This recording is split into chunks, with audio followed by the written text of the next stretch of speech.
You just came in. Speed Master. Janelle, hang out. We'll bring you up once we start the show.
Men who like to keep their morning routine simple will love these Multi for Him gummies, specially formulated with 12 key nutrients designed to support men's daily nutritional needs. Nature-made Multi for Him gummies help support muscle and bone health. It improves your immune health, and it increases your energy metabolism. With the quality you can trust, Nature-made Multi for Him gummies have no artificial flavors, no synthetic dyes, no high fructose corn syrup, no artificial sweeteners, and is gluten-free. Pharmacists around the world have recommended Nature-made to be the #1 vitamin and supplement brand. So when you need something that's going to help you get you through the day, when you need something that's going to increase your energy to help you get you through that workout, to make you perform as an elite athlete at the top of your ability, try Nature-made Multi for Him gummies, because you don't want to stop to the 12th round.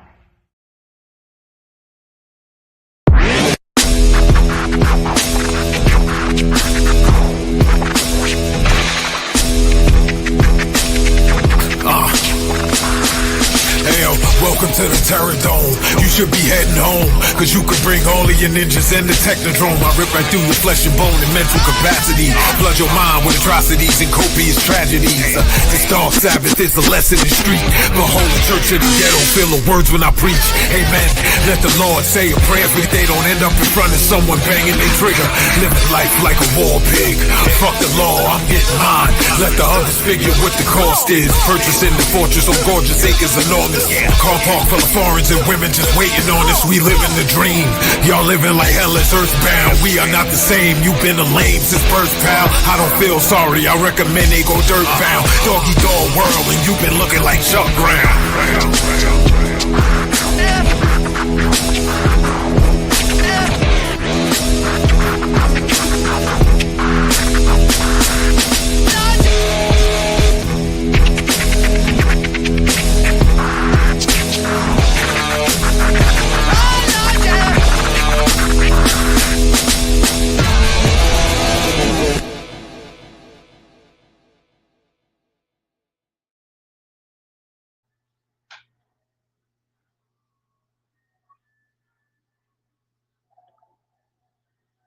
Well.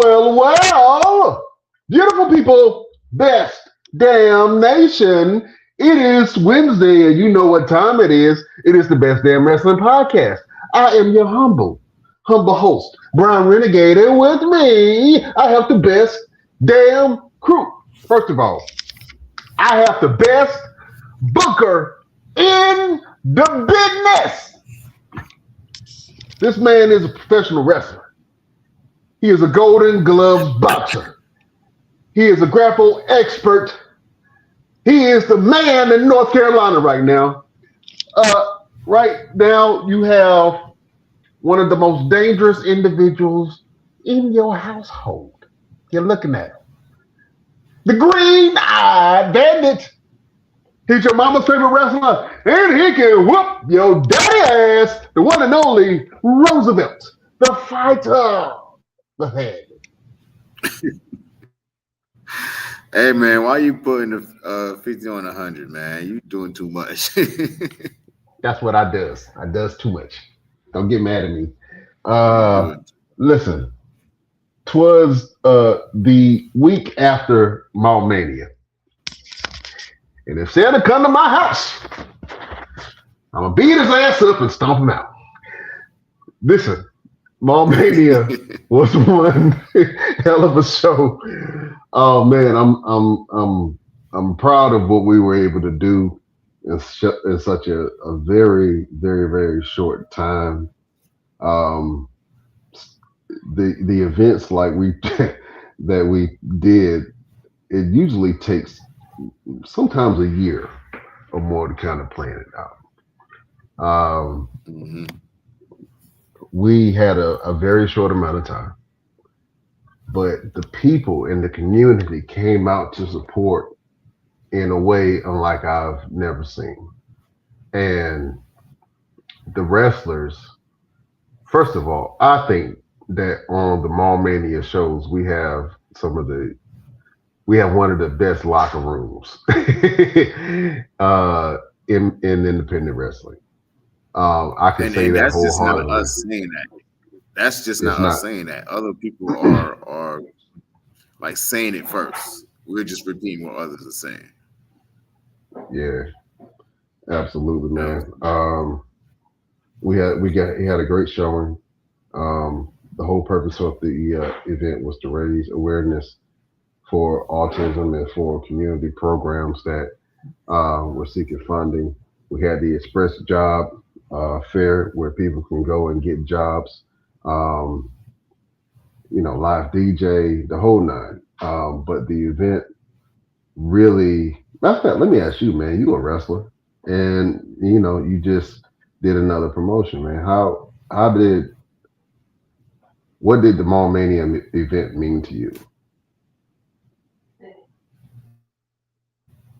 Man, it's like I said in my post, man, it meant family. Like everybody came together, everybody pulled together, everybody was like very helpful, very supportive, very uplifting. Like it was no nonsense, no kind of bull crap going on.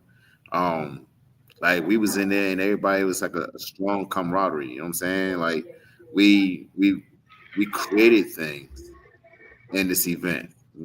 Radio Big Mac was the host of the event. Never done anything like this before. You know what I'm saying? He's never been a part of something like this. And he kept telling me, man, I had a blast. You fulfilled a childhood dream of mine.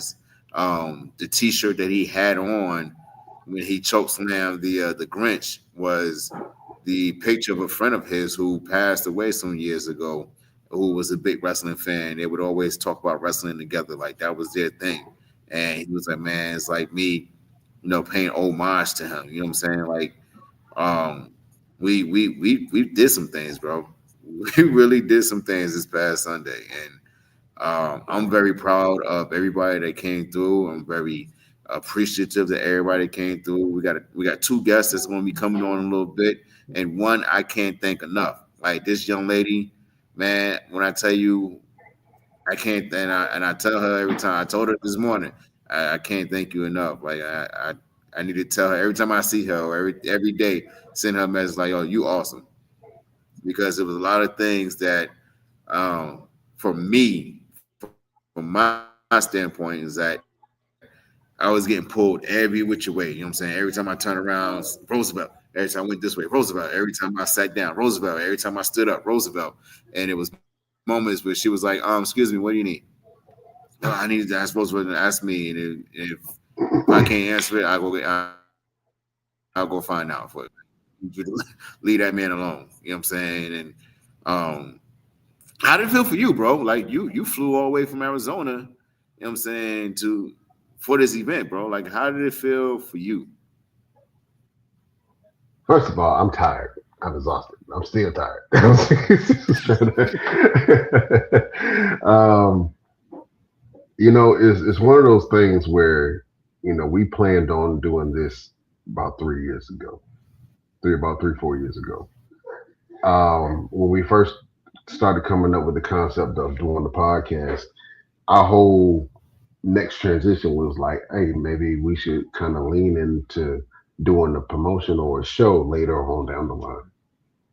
And now we successfully had our second show. Um, I'm eternally grateful for everybody that came together to support and help this event grow. And man, I'm at a loss for words, bro, from just the support. We had a picture, and there was a lot of pictures that came out for the event, but one of them was special to me. It was when the group of 40 plus, it looked like about 50 people in that room, man. 50 plus people came together and they prayed for everyone's safety, a successful event. But I looked at it and I was like, man, that picture is so powerful because we really did bring people together. And if a lot of people said that it felt like a family reunion, you know what I'm saying, from a lot of wrestlers and entertainers that haven't seen each other for a long time. But I think that the event went really great. Like I said, I'm eternally thankful for everyone who was a part of the Mania event. And actually, I want to go ahead and bring on the person who was a huge help to us, man. Um, Goes by the name Spook Nasty, but I'm gonna go ahead and let you introduce our esteemed guest. Yeah, man. Like I said, she was my very much. What up, girl? Hello. What's going on, man? It's my right hand. 50 grand, you know what I'm saying? Like everything that needed to be done at the event, she was putting it on, bro. Like she decorated. She came to me, she was like, listen, what do you want? How do you want me to do it? I said, Janelle it up. Just Listen, now. you ain't gotta get my approval. Whatever it is you want to do it. Yeah, I approve everything that you're gonna do. So ladies and gentlemen, Absolutely. first of all, you're awesome. You're absolutely Thank awesome. you. And like I just said, I'm gonna make sure I You're gonna tell make me you every blush single time again. you are absolutely awesome. I'm gonna be matching my hair in a second. Well, this is your second time at Mall Mania, and we had to have you on. I wanted to bring somebody on from production, just because you were so influential in helping us maintain the chaos. It was seriously very chaotic in a lot of different ways, but you are a huge part of the wrestling community in North Carolina. You do a lot of different events, but we really want to say thank you, and that's our thing. Like we really appreciate you for who you are. You are a beautiful person, and you just stepped up when it needed to be stepped up. And I'm the kind of guy, and I know Roosevelt is too, that when we see things like that, we like to, reward people that really stay down and help. And I just want to really, really show my appreciation and just say thank you so much for helping You're us get this welcome. event going. Thank you for giving me the opportunity to help and be there. Sorry, my son was curious. Oh, it's funny. My son is the cat. Oh Lord. Yeah. My Yeah, well, bad. just But yeah. let the people know who you are, what's your name, where you from, all that jazz before we get Um started. shoot, I didn't even think about this. I'm Janelle, Spook Nasty on social media, and Fortnite.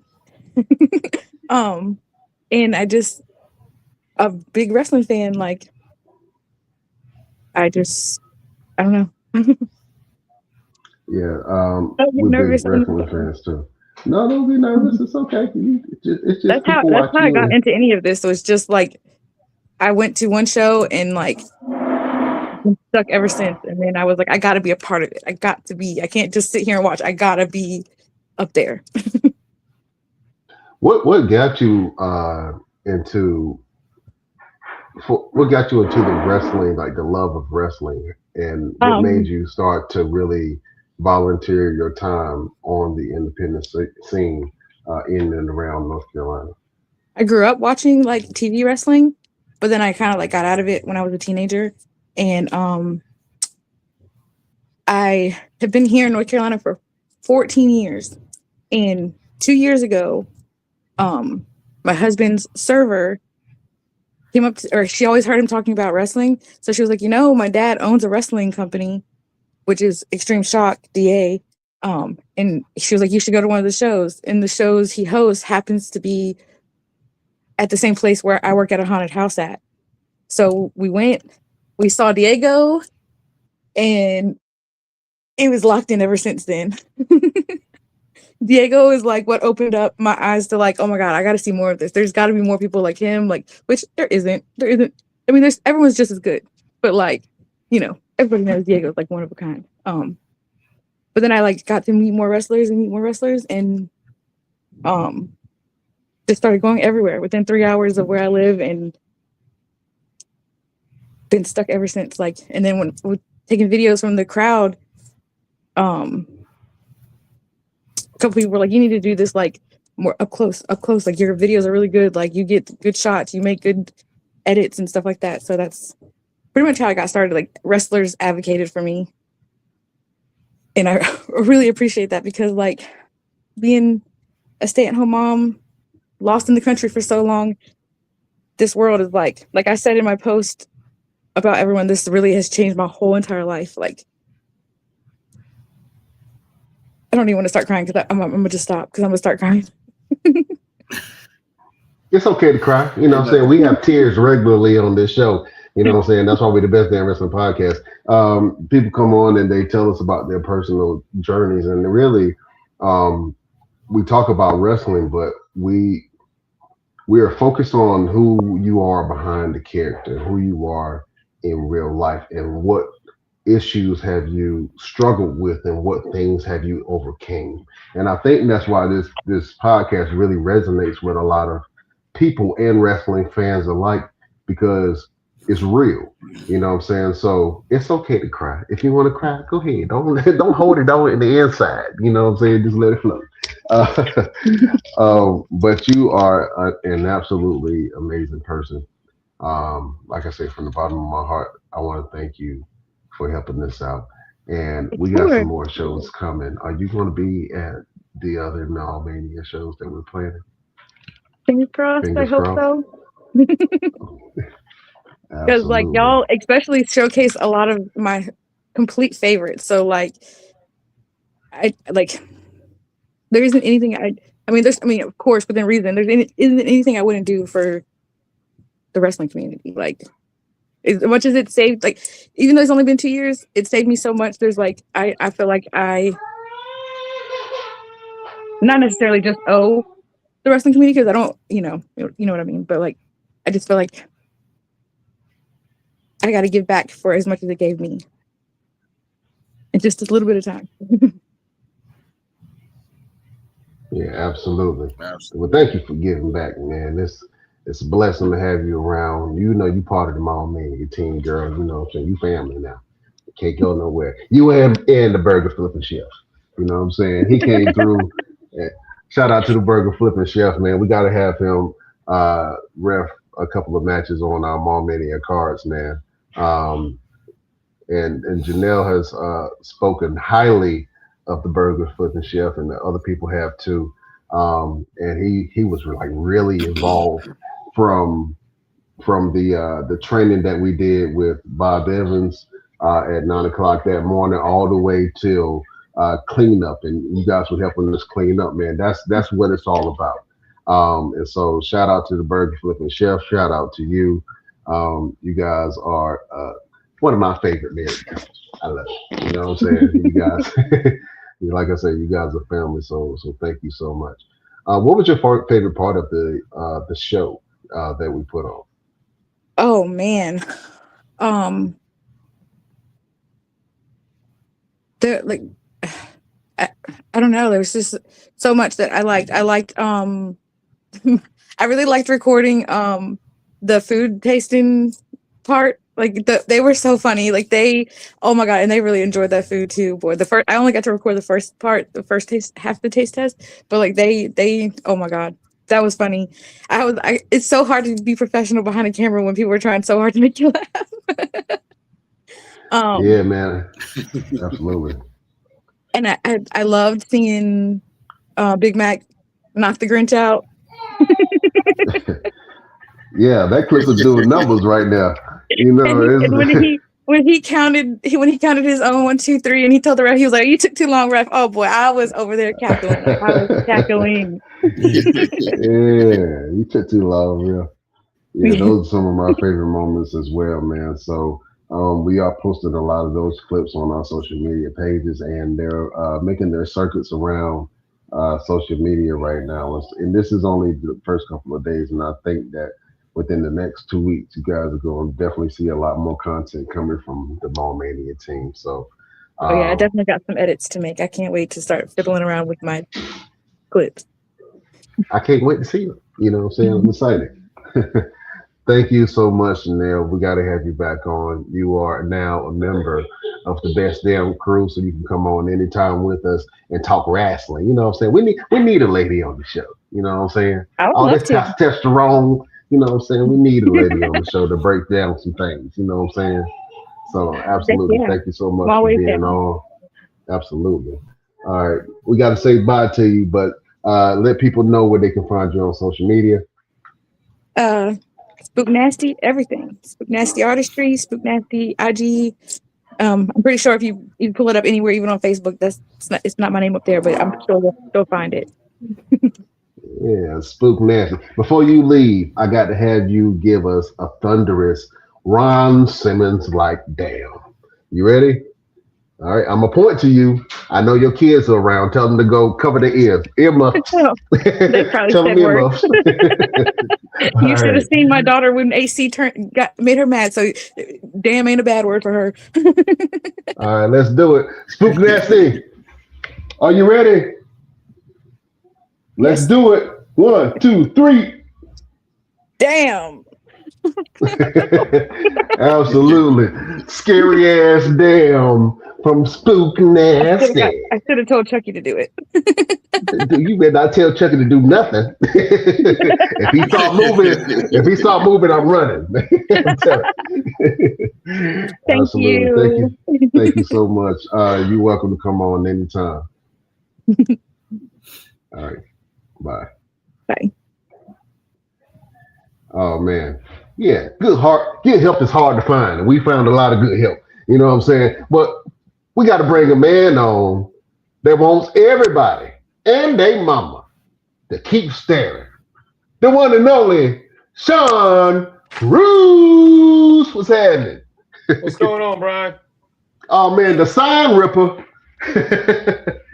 Absolutely. Cruise one, loading zero. Let it be known. Yeah, absolutely. First What's of going all, on, my fellas? brother, hey, listen, you've been a part of our journey from the start, and you put on an absolutely great match with Lodi. It was entertaining. It was funny. You made a really, really great heel. You made some kids cry. I loved every single Sure minute did. of it. You know what I'm saying? You are a true star, my friend. So thank you for being part of Mall Mania, and thank you for putting on the instant classic with Lodi, man. That was amazing. I appreciate that, Brian. It was a lot of fun, man. Yeah, I didn't. We were watching some of the matches backstage where I was, and I was listening to the crowd, and they were a tough crowd. So I didn't really Yeah. know how they were going to react. But yeah, it was definitely one of my top highlights in my career for sure. So thank you guys for giving me that opportunity. Man, listen, you came in with guns blazing, and you proved that you are one of the top heels in the business, my friend. Um, just to, just Just the fact that you came out there and just tore the little kids' sign and just broke their little hearts right in front of them. I just melted in the back. I was like, oh, look at Sean Cruz being an asshole. I love it. Let's do Yeah, it. yeah. Well, it's funny because the night before that, I was at a show in Kentucky and had a similar incident, and I ripped a sign from the girl, and she was already crying. And I was Oh like, wow. man, if I rip this sign, she might not recover. So I threatened to do it if she cheered for him again and threw it back at him. And I got so many messages in my inbox. You should have ripped that little girl's sign. You should have ripped that little girl's sign. So I was like, well, I got another opportunity. I can't let this one pass. Yeah, man. Absolutely. What did you think about your match with Lodi? Oh, it was amazing. Like, we actually worked a match probably, I don't know, 15, 20 years ago. It was under Lodi's rules. So that's the first singles match that we've had. I mean, it was easy, man. It was, like the guys say, it was a night off. When you with a guy like that is it's going to be nothing to worry about, it's a night off. And that's what it felt like. And I think that's what gave me the opportunity to be able to really be that heel and, stay on those kids and rip the signs and all that, not just worry about what was happening in the ring, but was worried about, involving the people that were watching. Because I think that's the most important thing when it comes to wrestling still. Even with the new age and all the, flips and the strikes and all the cool stuff people can do athletically, I still think at the center of wrestling, it's still interacting with that crowd. I was on mute. Absolutely, man. Tell us about the entire.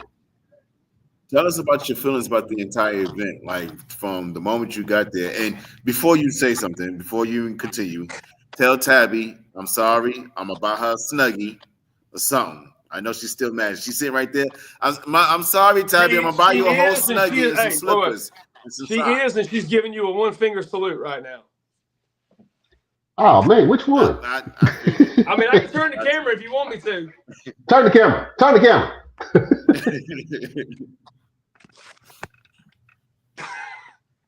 You see her? Don't be like that. Don't be like that. Oh wait, and also you landed on her list longer because you were talking to Janelle and you said, "Well, Brian, I'm sorry," said about getting a woman's perspective. We need a woman on the show. And she's over here like, what am I? I can be on the show. I'm a woman. I know wrestling.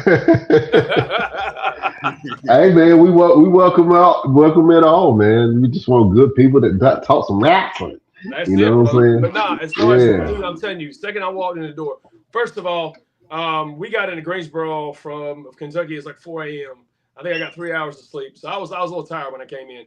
But as soon as I walked in the door, it looked like some kind of family reunion. Like there was people I hadn't seen forever, like Joe Black. It was people I see all the time, but it's always good seeing them. Bob Evans, it's always great to see Bob. And like, man, it was a really cool setup. It was like you walked in and you knew like it was something special. You know what I mean? And that's not knocking like any other event that I'm on, but it just felt different. You know what I mean? The vibe, the air felt different when you walked in the building.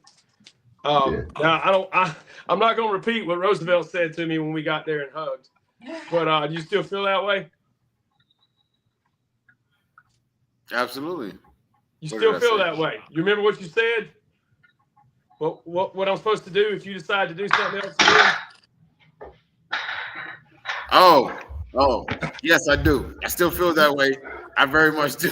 Yes. Okay. So I told him, I said, if I decide to do another event, y'all better come and kick my ass, okay?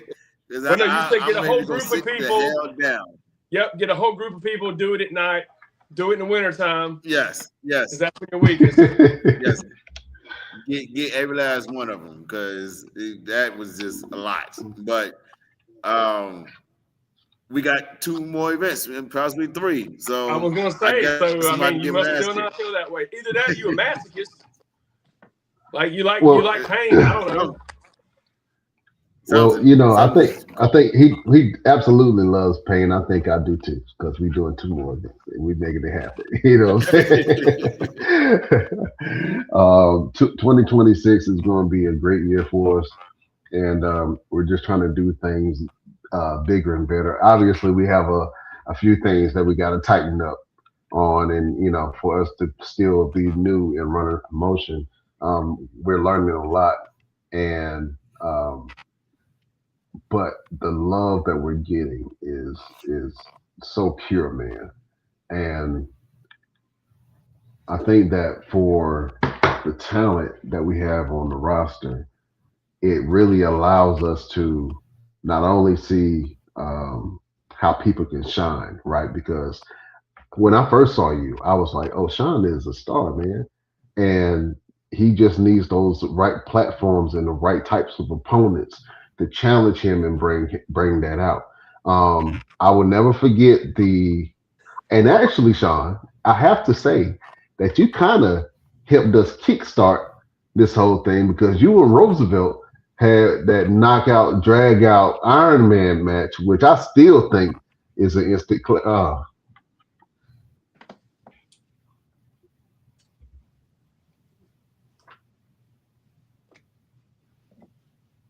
Where'd Brian go? I think he's having some technical difficulties. We can't hear you, Brian.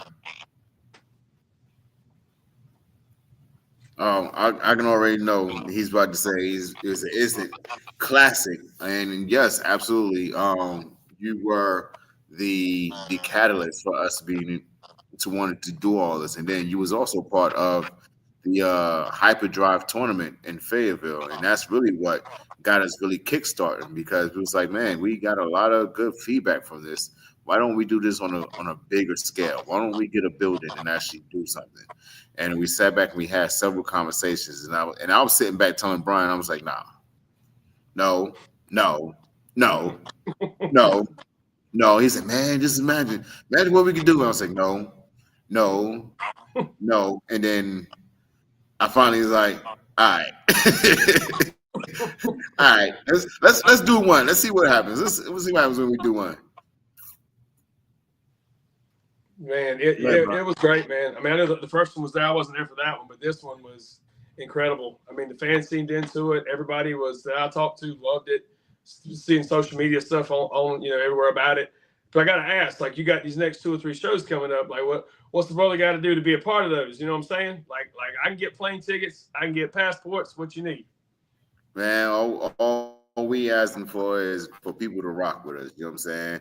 If You you know rock it, with man. us and you really try to make something that if you really believe in what we're doing, we believe in being able to make something happen for you. That's the main thing, man. Of course, we can't put everybody on every event. And I try to tell people that all the time. You know, it's the method to the madness. You can't put everybody on every event, but just know that as long as we keep doing these things, some big things going to happen for some people. The first event brought on some really big opportunities. This event, we're waiting to hear back from a couple of people that's going to bring some big opportunities. You know what I'm saying? We already got Nashville pretty much in the talks right now. We've been going to negotiations with that. We get ready to start talking to the mall in Vegas to see what's going to go on with that. Greensboro is all Greensboro is home.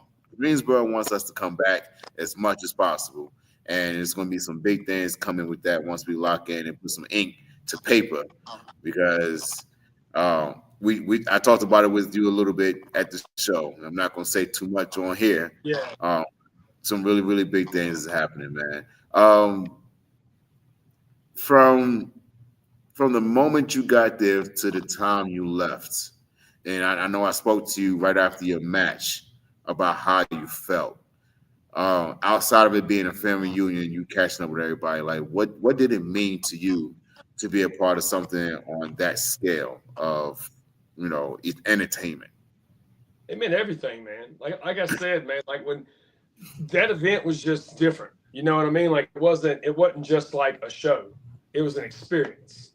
Like I felt like y'all really tried to bring together the best of the best. And the fact that you included me in that list, I mean, that means everything, man. You know my past, you know my history, you know everything. And for me to be a part of something this big and this important and this cool, that's awesome, man. Like I can't thank both of you guys enough. I know you thank me for being a part of it. I want y'all to know that I'm grateful for letting y'all letting me be a part of it. Yeah, absolutely, man. Like we say, you've been rocking with us since the first little gimmick that we put together with the Iron Man match. Um, Outside of your match, was there any matches that stuck out to you that was you was like, oh man, that was a really good. You know, they really got busy. Like I want to step in the ring with those gentlemen. Like what match stuck out to you the most? So I mean, obviously the main event was absolutely bonkers. Like them six dudes were beating the holy hell out of each other like that. But I mean, but that's what you expected. You know what I mean? Any of those guys, I would absolutely step in the ring with. That was incredible. But I'll tell you what, one that I think probably opened a lot of eyes to both of these guys is St. Julius and Jamari Jace. Jace, whatever you say it. Yeah, I was very entertained by that match, man. They went out there and they did their thing for sure. And there was the guy named Roosevelt that wrestled Jaquan there. That one was pretty dope too. So, yeah, dude, I just think, I mean, from top to bottom, I mean, it was good, entertaining stuff, you know. And it's hard to have a show or an event. I'm not gonna call it a show. That thing was an event. Well, a happening, as they used to say back in the old days. It was a happening. It was top to bottom. It was solid. You know, the biggest thing with the main event, man, is that these six gentlemen was brought together because of the storyline that they had. And people were asking me, like, why did you include Beer City? And I was like, why not? It's a man that likes to fight in bars. You know what I'm saying? Like, that's his whole thing. And then you line him with guys who literally call themselves brutes, who just want to fight. Why would that not make sense? And even they came to me and it was like, yo, we didn't understand at first until we sat back and thought about it, and it was like, yo, this really does fit. And then after the show, Beer City came to me. He said, man, we spoke about this before. Like the three gentlemen spoke about trying to do something somewhere before. And he was like, no one would do it. For whatever reason, no one would do it. He said, thank you for doing this. He said, man, because now we got something to shop around because it worked. It worked very well. They were a very good team together. Yeah, absolutely. The tag team gauntlet match, man. Wow. Yeah. Oh God. Yeah, man. How can I forget about that? That was very entertaining. A lot of cool stuff going on in that match. Man, it was cool stuff, and it was a different dynamic in every situation. Like it was so many different styles that just came together and meshed together. Nothing clashed. Everything meshed together. Everything worked, man. Like PSA, two young kids who just, got into the business and they're doing their thing, making their waves. Infamous, who's been going around just beating up people and causing all kinds of trouble.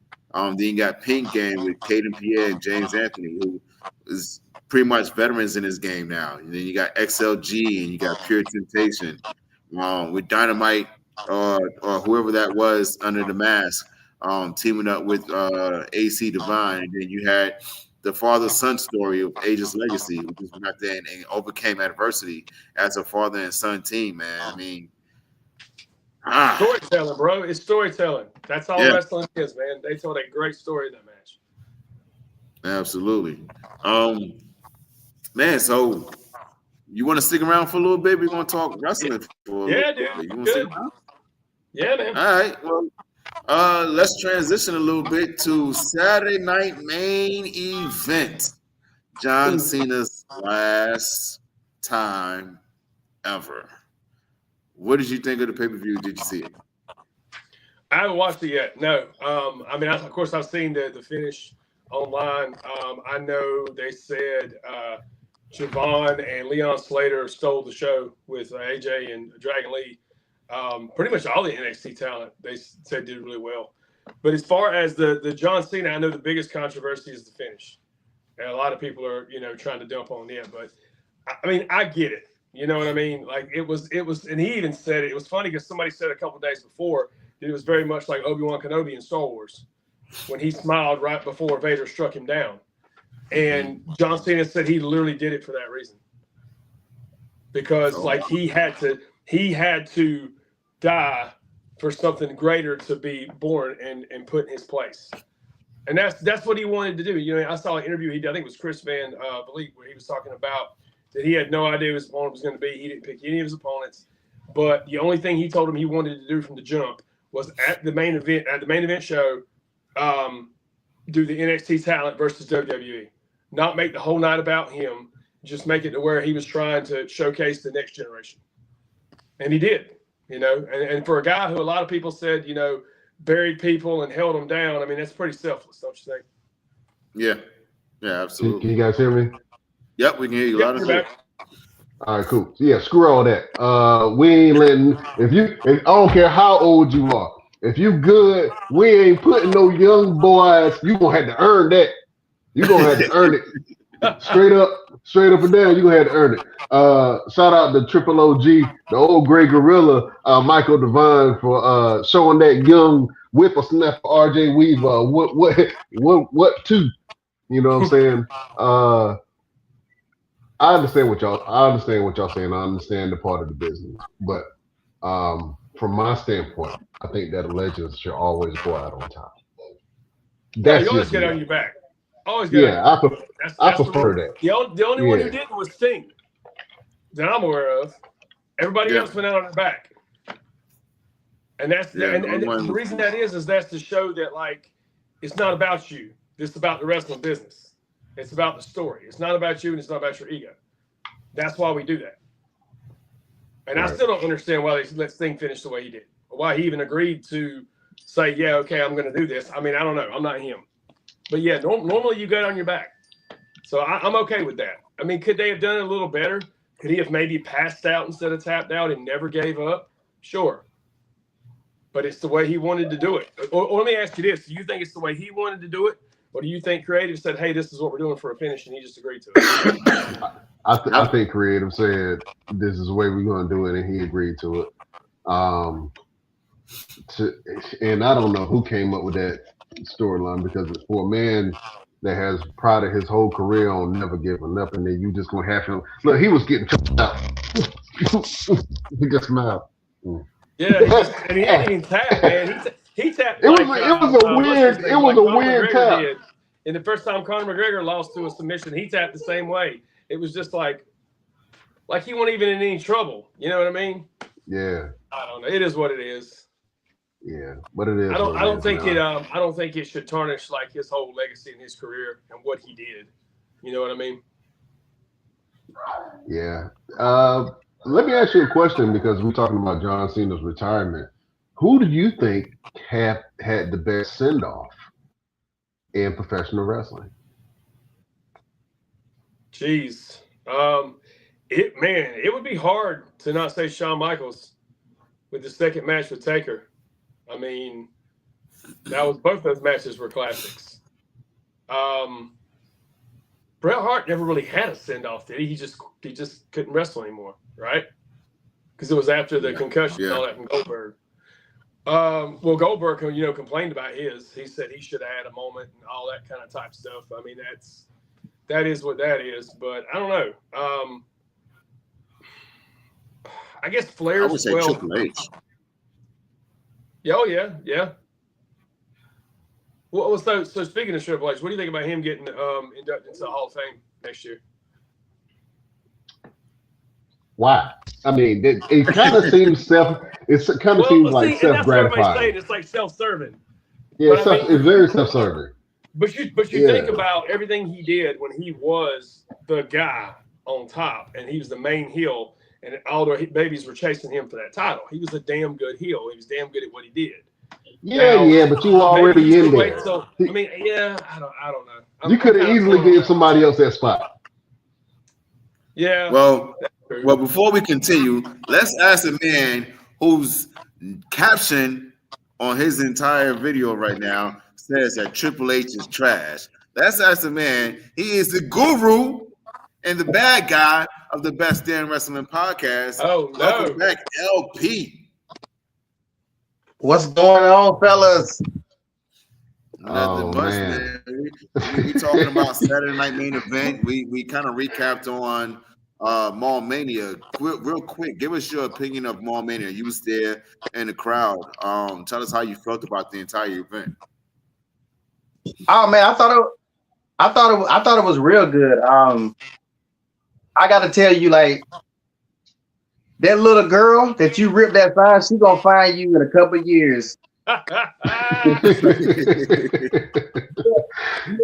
Me and my daughter watched it. We watched it as it happened. As soon as he took the sign and ripped it, she had a hoodie on because she was cold, but she balled herself up. I mean, she was pissed off for the rest of the whole entire event. We could not start laughing. So you better end it, sir. She's gonna find you one day. There's actually 2 pictures that Robert Holt, a shout out to Robert Holt, Fisticuffs Photography. He took one of it's the boy actually, and he was holding the sign. And then the other one is after I ripped it, and yeah, he's pulled up in the hoodie and he's all sad. Those are 2 best pictures I've ever seen in my life. Yeah, he actually wanted to rip halves and then took the picture of it, which was kind of diabolical. Absolutely. What did you think about Sean Cruz and Lodi's match in the whole? LP. What you saying? I'm sorry, I couldn't hear you. I said, what did you think about Sean Cruz and Lodi's match in the whole? Oh yeah, it was great. I like the way it started off. You know, giving the. Do I sound bad? It sound like I'm getting echo. Am I echoing? You're kind of coming in and out. Oh, okay. I thought I was tripping. Hold on. I don't know if I can fix it or anything. I might have to log in and come back out. But oh yeah, I love the way it started and how he didn't give a damn about Lodi or him, you know, getting his little fan support. And I like the fact that Lodi lost. I kind of expected Lodi to win, and I was like, Lodi's gonna win. And I like the way it kind of goes back what you guys were talking about earlier about Cena. Like, it's better when you don't expect it to happen. Because I was really shocked. I was like, what? He lost? All right, they keep underestimating and doubting me, man. That's all right. I'm gonna keep proving everybody wrong. Absolutely, man. Well, Sean Cruz, man, you are a top talent, my brother. We definitely got to have you on some more shows. Like I said, thank you so much for supporting us and supporting our journey and just being a part of Mania and being a friend to the show and being a friend to us. We really appreciate that, my brother. Thank you, guys. Absolutely. Tell people where they can go to keep staring. Oh, man, you know, Facebook, Sean Cruz, at official Sean Cruz on Instagram. Still trying to remember what my X is, but I'm never on it, so it doesn't matter. And then I'm on TikTok, too. I think it's Sean Cruz 81, something along those lines. But got a big year coming up, boys. Big year. Starting off January 10th, making my Florida debut in Duval, Jacksonville. Duval! Potentially going to Japan and Mexico this year. On top of rocking with y'all, man. Vegas, wherever it takes us. Yeah, man, absolutely. I can't wait to see worldwide Sean Cruz. Trying to get there, man. Trying to get there. Oh no, you there, brother. You there. It just gotta catch up to you. That's it. Oh man, thank you so much, man. And where can people find the merch? Oh man, the merch is online too. I got the best merch girl in the game, Tabby Ray, keeping tabs on it. So if anybody needs t-shirts, anything like that, she makes them. So hit us up. The merch is gonna be at every single table, every show I'm at. We do even sometimes we'll do conventions, we do craft fairs. Like, man, you never know. You got to keep staring. That way you know when the merch is going to pop up. You know what I'm saying? Absolutely. We know what you're saying, Sean Cruz. Thank you, my friend, for supporting us, man. And right, real quick, you got to leave us with a damn. Are you ready, Sean Cruz? When I point to you, you give it to me. All right. 1, 2, 3. Damn! Woo! I felt that one in my bones. Sean Cruz, keep staring, and you might see something that you like. Absolutely. We catch you on the flip flop, my brother. Yes, sir.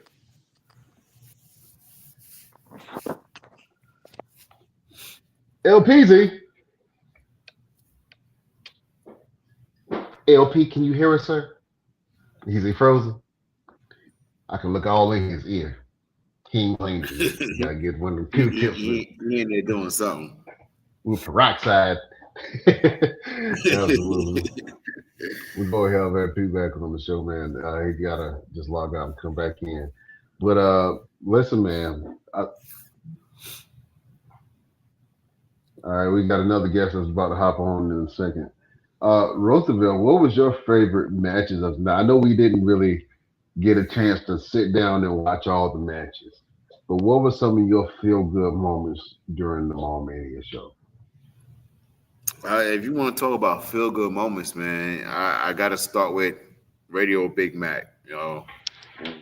When he got there and he came to me, he said, "Man, 14-year-old me is losing his mind right now." And he was like, "Man, I'm gonna be honest. I might try to do a leg drop. I might try to come off the top rope and whatnot, and I might do this." And I was like, "Hey, man, listen, we'll show you how to do it correctly if that's what you want to do." And he was like, "Yeah, man, I'm with it." And then he got in the ring. He was like, "Yeah, remember all that stuff I was talking about? Yeah, 39-year-old me talked to 14-year-old me. We ain't doing none of that." But he was so excited.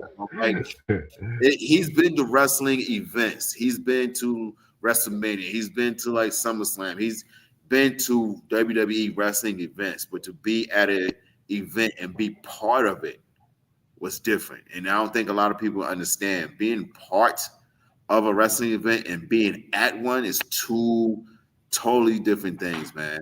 And he just came to me after he got done and he's on his way back to the airport. He said, "Man, I had a blast. Like you have no idea how much you've um what you've done for my childhood dream and all these different things." And like before he even got there, when I first contacted him about being part of the event, and so yo man, it might be a chance for you to get in the ring. And he was in the gym heavy, like he was already doing his workout with his 10,000 steps and whatnot. But he was like, "Yo, I'm going to the gym because I want to make sure I look like I can actually do something in the ring." And he was very dedicated to that. And I think that's what we do for people. You know what I'm saying? Like their mindset starts to change a little bit. Like he was already on a healthy path, but it made him go a little bit harder because he knew he was going to be part of something special. And when he left, he said, "Yo, this was definitely something special," and he wants to be part of it long term. So, ladies and gentlemen, you might see Big Radio Mac right here on the Best Damn Wrestling podcast, doing an interview or chopping up, talking about wrestling, but you would definitely see him at another Mall Mania event. We got LP back in the building. What up, P? All right, am I still choppy? No, you good. Okay. I don't know what was going on. Yeah, but man, dial-up service. I said you in the country, you on that dial-up service. Hey, it's crappy today. But yeah, man, I enjoyed the whole event. Man. I had to bring my daughter with me, and we sat front row, and I took pictures or whatever, and just really got back to sit and really enjoy the show. But it was real. It was real good. It was a lot of storytelling that I didn't, everybody in the crowd necessarily didn't know what the stories necessarily were, but I could tell it was some stories being told in some of the matches. But yeah, I think it was real. I think it was real.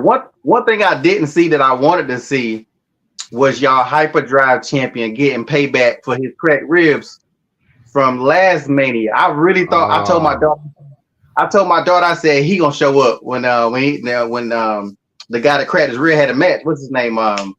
Blade Brown. Yeah. When he had his match, I told my daughter, I said he cracked that dude ribs. I know he gonna show back up. So that's probably the only thing that I thought was gonna happen. So yeah, y'all definitely gotta bring that story back. You can't go cracking no man ribs and not go finishing that story. The thing that I'm realizing about the wrestling business is that things change all the time. And sometimes you have to think on the fly.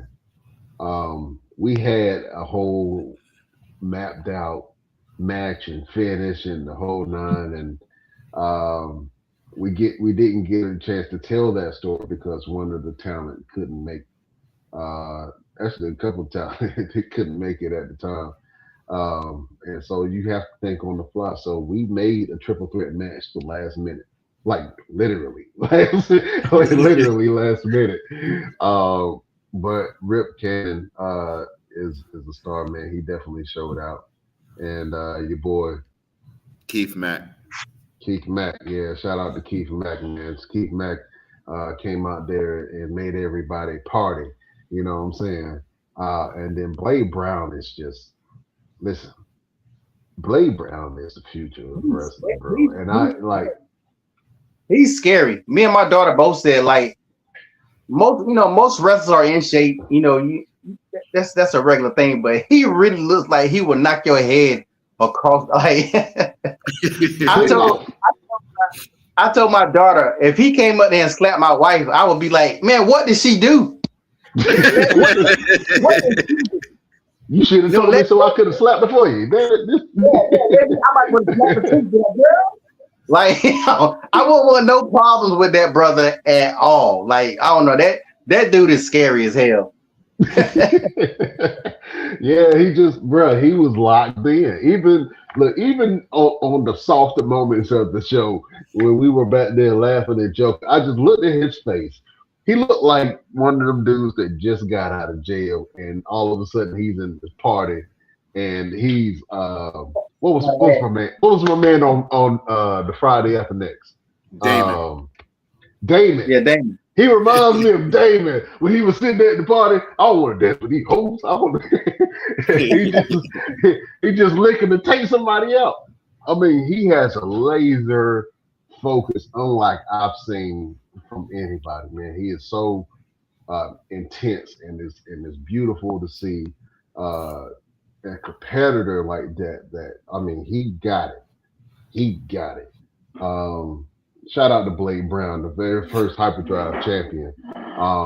And he speared the pure T hell out of Rip, man.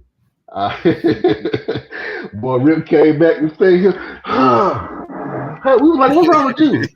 That spear, bro. That spear. Yeah. That spear. I hope they got footage of it. I really hope they got footage of it because it was timed perfectly. Like it was. That's a damn high. That's a highlight reel right there. That's a highlight reel.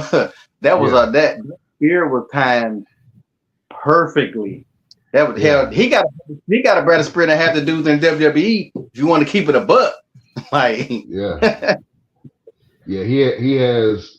I think he actually does have a better spear than most people because the spear is a move that's done a lot by a lot of wrestlers. A lot of wrestlers do the spear, but it's only a handful of people who execute it to a way that it is elevated. You know what I'm saying? Braun Breaker is one of those guys. Rhino was one of those guys. Goldberg was one of those guys. Roman Reigns is one of those guys. And Blade Brown is one of those guys. Hold on. No, we're not going to do that. What? We're not going to do that. You better leave Roman off that damn list. You better leave Roman. Hold up. Roman has hit some phenomenal spears in his time. Now, granted, some of them look a little lazy, but Roman has hit some pretty decent spears, bro. You know what I'm saying? No, we'll say go. You not about to talk about my tribal chief. Yeah, we'll say Goldberg. We'll say Rhino. We'll say who the young boy? I'll give it an Edge. Edge had a good spear. No Edge. No. No Edge. No Jey Uso. No Bobby Lashley. Bobby Lashley is one of the worst. Like no. Yeah.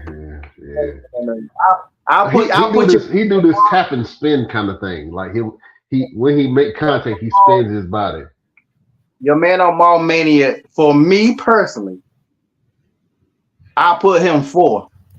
I'll put Rhino 1, Goldberg 2, Bronson 3. Y'all just showcased at Mania number 4 of the best spears that I've seen. That's my opinion. Yeah, but at both shows. The spear from both shows. The first one, damn, they went viral. I think it did go viral. The first spear was crazy on Maverick, and then the jumping spear was amazing. But look, I think I want to bring on one of the men who put on an absolute banger of a match with his group. He adjusted on the fly, and we created this makeshift faction that I am absolutely in love with. And they put on one hell of a performance. He is a friend of the show. He is a friend to us. Ladies and gentlemen, let me introduce to you the brute, Mark James. Ah, How's it going, y'all? yeah. The man with the immaculate beard. What's happening, my brother? I'm good, man. How are y'all tonight? Oh man, we good. Still riding on that high. I was watching the clip of the Pantheon's entrance, and immediate you guys didn't let them finish the damn entrance, and I was just listening. It was almost like a what do you call it? ASMR. The the strikes and the thumps and of just fist Yeah. hitting meat was so loud. It was like it echoed throughout the building. And I told Roosevelt, I said, look, whenever these cats do these Mall Mania shows, I don't want nobody to do no love taps. I don't want nobody to, pull their punches. And Brutality Inc. does not ever pull their punches. When you are in the ring with Brutality Inc., you will be sore. You will be hurt. You will be bruised. You will be beat up because they only know one thing, and that's pure, unadulterated violence. Mark James, how did you, what did you think about the main event that you were in against the Pantheon? And you got some get back, and you've been waiting all year to get some get back, man. How did you feel about your win at Mania? I just want to say this on the record while we're all here together, and y'all can clip this for me. Joe Black is a bitch. Plain and simple. Joe Black is a bitch. And he can put it off on trying to let Trayvon fly on his own all he wants to. Joe Black is scared to be in the ring with me. He's proven it multiple times. Kid had an opportunity and he slid out and left his boy hanging for me and Bruiser. And I'll tell you what, man, we're called Beer City Brutes for a reason, man. We're not out here to play patty cake with people, right? Brutality Inc., you know what we come with. And then y'all put us with Bruiser. And I'll tell you the truth, I haven't really done a lot with Bruiser, man. I got the opportunity, and I know him through a really old friend of mine named Connor, who I knew through CWF Mid Atlantic. And when we had this thing going on with the Pantheon, Mitch and I talked, and he's like, "Hey, man, I got a great guy. He's right up your alley. He fits exactly with what Brutality Inc. fits with. You know what I'm saying? He's a hard nosed, hard fighting, hard punching guy. He loves to drink. He loves to have a good time, and he just likes to beat people up. His name's Beer City Bruiser, and he's right here locally now. You need to hit him up." And I did. And man, we hit it off like gangbusters and beat the brakes off the Pantheon. Did you ever? I'm telling you, man. I loved everything about that match. That is a main event match on any card. And the way that you guys gelled so well and worked so, like, I would have thought that y'all had been a faction for years. It was a beautiful thing to watch. It was orchestrated violence, and like I say, you just fit so well together. Um, I know we kind of still trying to figure out the name, but I definitely at the next Mall Mania want some Welcome to Brute City shirts. Absolutely. I've actually already got the logo, man. We got Beer City Brutes logos, and like Beer was wearing it during the match, bro. Really? Yeah, we got it all, man. Beer City Brutes, it's already done. Like we're good. Man. I'll get you one. It's cool. We got it. I love it. I'll drop it in the chat for you and everything, man. We got you covered, bro. So yeah, beer, it just rolls off your tongue better. You know what I mean? Brute City's cool. I like it. But Beer City Brutes, it fits all of us. You know what I mean? We all like beer. We all like the city, and we all beat the hell out of people. So it all fits. Absolutely, man. What did you enjoy most about the Mania event? Man, I love the fact that again, everybody likes to put out that family thing, but it's really a cool time when you get to walk into a locker room full of friends, uh, and a few enemies, obviously, but you know what I mean. For the most part, it's people that you haven't seen and people that you know you want to see, and people that you want to be in a locker room with. There's a lot of really smart minds in there, and I like, for example, just teaming with Beer City Bruiser. The guy's a legend in the business. He's been around. He's worked Ring of Honor. He's worked with all the big names. He was trained with Harley Race. Like this guy knows his shit. You know what I'm saying? So being able to sit with him and like Bob Evans was hanging out in the back, and old Uncle Bob is an old friend of mine. So like just having the two of them together there while we were putting together, you know, our plan for this match, I'm sure probably didn't help the fact that we came out on top. You know what I mean? We had a winning strategy with these guys involved. So, so you know, just being able to pick the minds of some really, really intelligent people. Caprice Coleman's there, Lodi's there, just people that have been everywhere in the business. And you know, for guys like me who've been around for a while but never really made it to like television or the contracts and all that crap, you know, it's cool to have people around that have, so I can, you know, pick their brains and see how I can get better and do my job better as a performer and a wrestler too. So it's all helpful, man. But I love it. It's always a great environment. It's always a really cool place. The crowd is always awesome. The fans are hype. Danny Ocean's there, keeping everybody going. Like everything's hype, man. Freddie's in the back, like killing it on the production side of things. Like everybody's just doing a great job and having a good time, man. It's really cool. And y'all kill it every time, man. It's always a pretty awesome event with you two involved in it, man. Roosevelt pulls a cucumber all day. I don't even know how he does it, dude. I rubbed off on him. That's what Yeah, it was. is that what it is? He was an angry Vegeta walking around. Now he Goku. He just like to fight. You know, he's smiling now. You know what I'm saying?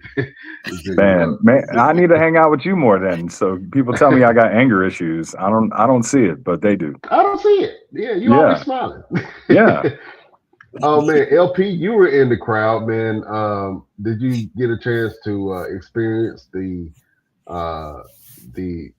last match or the main event match with Beer City Brutes and the Pantheon? Oh yeah, that was probably my favorite match. Just because, again, just like I was saying earlier, without a story, it kind of gave me a story. And I don't know who idea was it to do the little fight during intermission, but at first I didn't know what the hell was going on. I was about to get my daughter and get up out of there. I ain't gonna lie. I was about to because they over there tripping. Like I thought it was some backstage. These guys, because I know how anything can be when you got a bunch of people that don't like each other. That's just every business that's out there. I said, damn, some of them guys must have really didn't like each other. They better fight for real. So then I started seeing it going to the ring. I was like, all right. Let me pull my camera back out because I might have my camera in my bag. He said, "Oh, we got to get up out of here."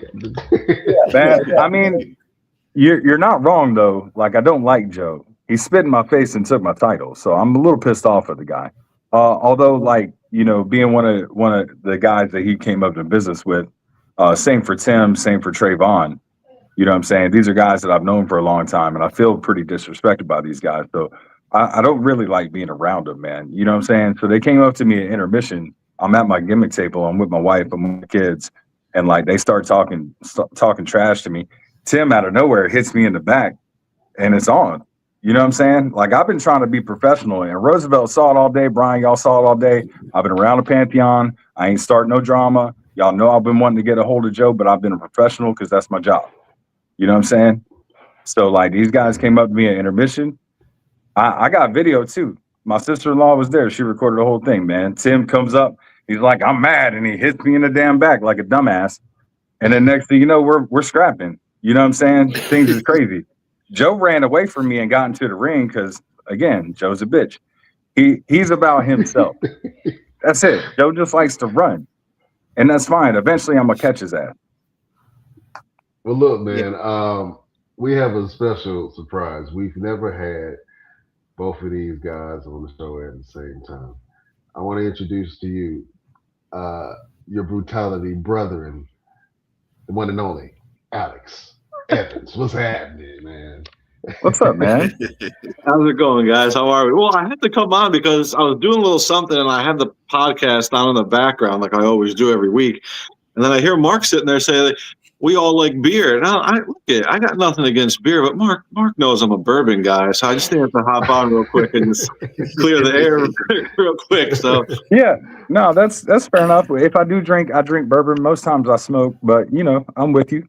I feel bad, LP. I'm sorry I cut you off, man. I just needed to clarify that. Yeah, we don't like each other. I do not like them guys. You know what I'm saying? There's drama. Yeah, y'all definitely did a great job telling the story. And then the match itself was so much going on, and it's crazy because I think next time I ain't even gonna try to photography. I just want to watch the event. So I'm trying to. My daughter got me looking over here. Then I'm trying to catch pictures over here, and then some stuff going over here. I was just like, what the hell? Like it was. I like chaos though. So, and then the match itself. First of all, you probably heard this 1,000 times. I think I put it on the Facebook comment. My daughter said you look like Opie from Sons of Anarchy.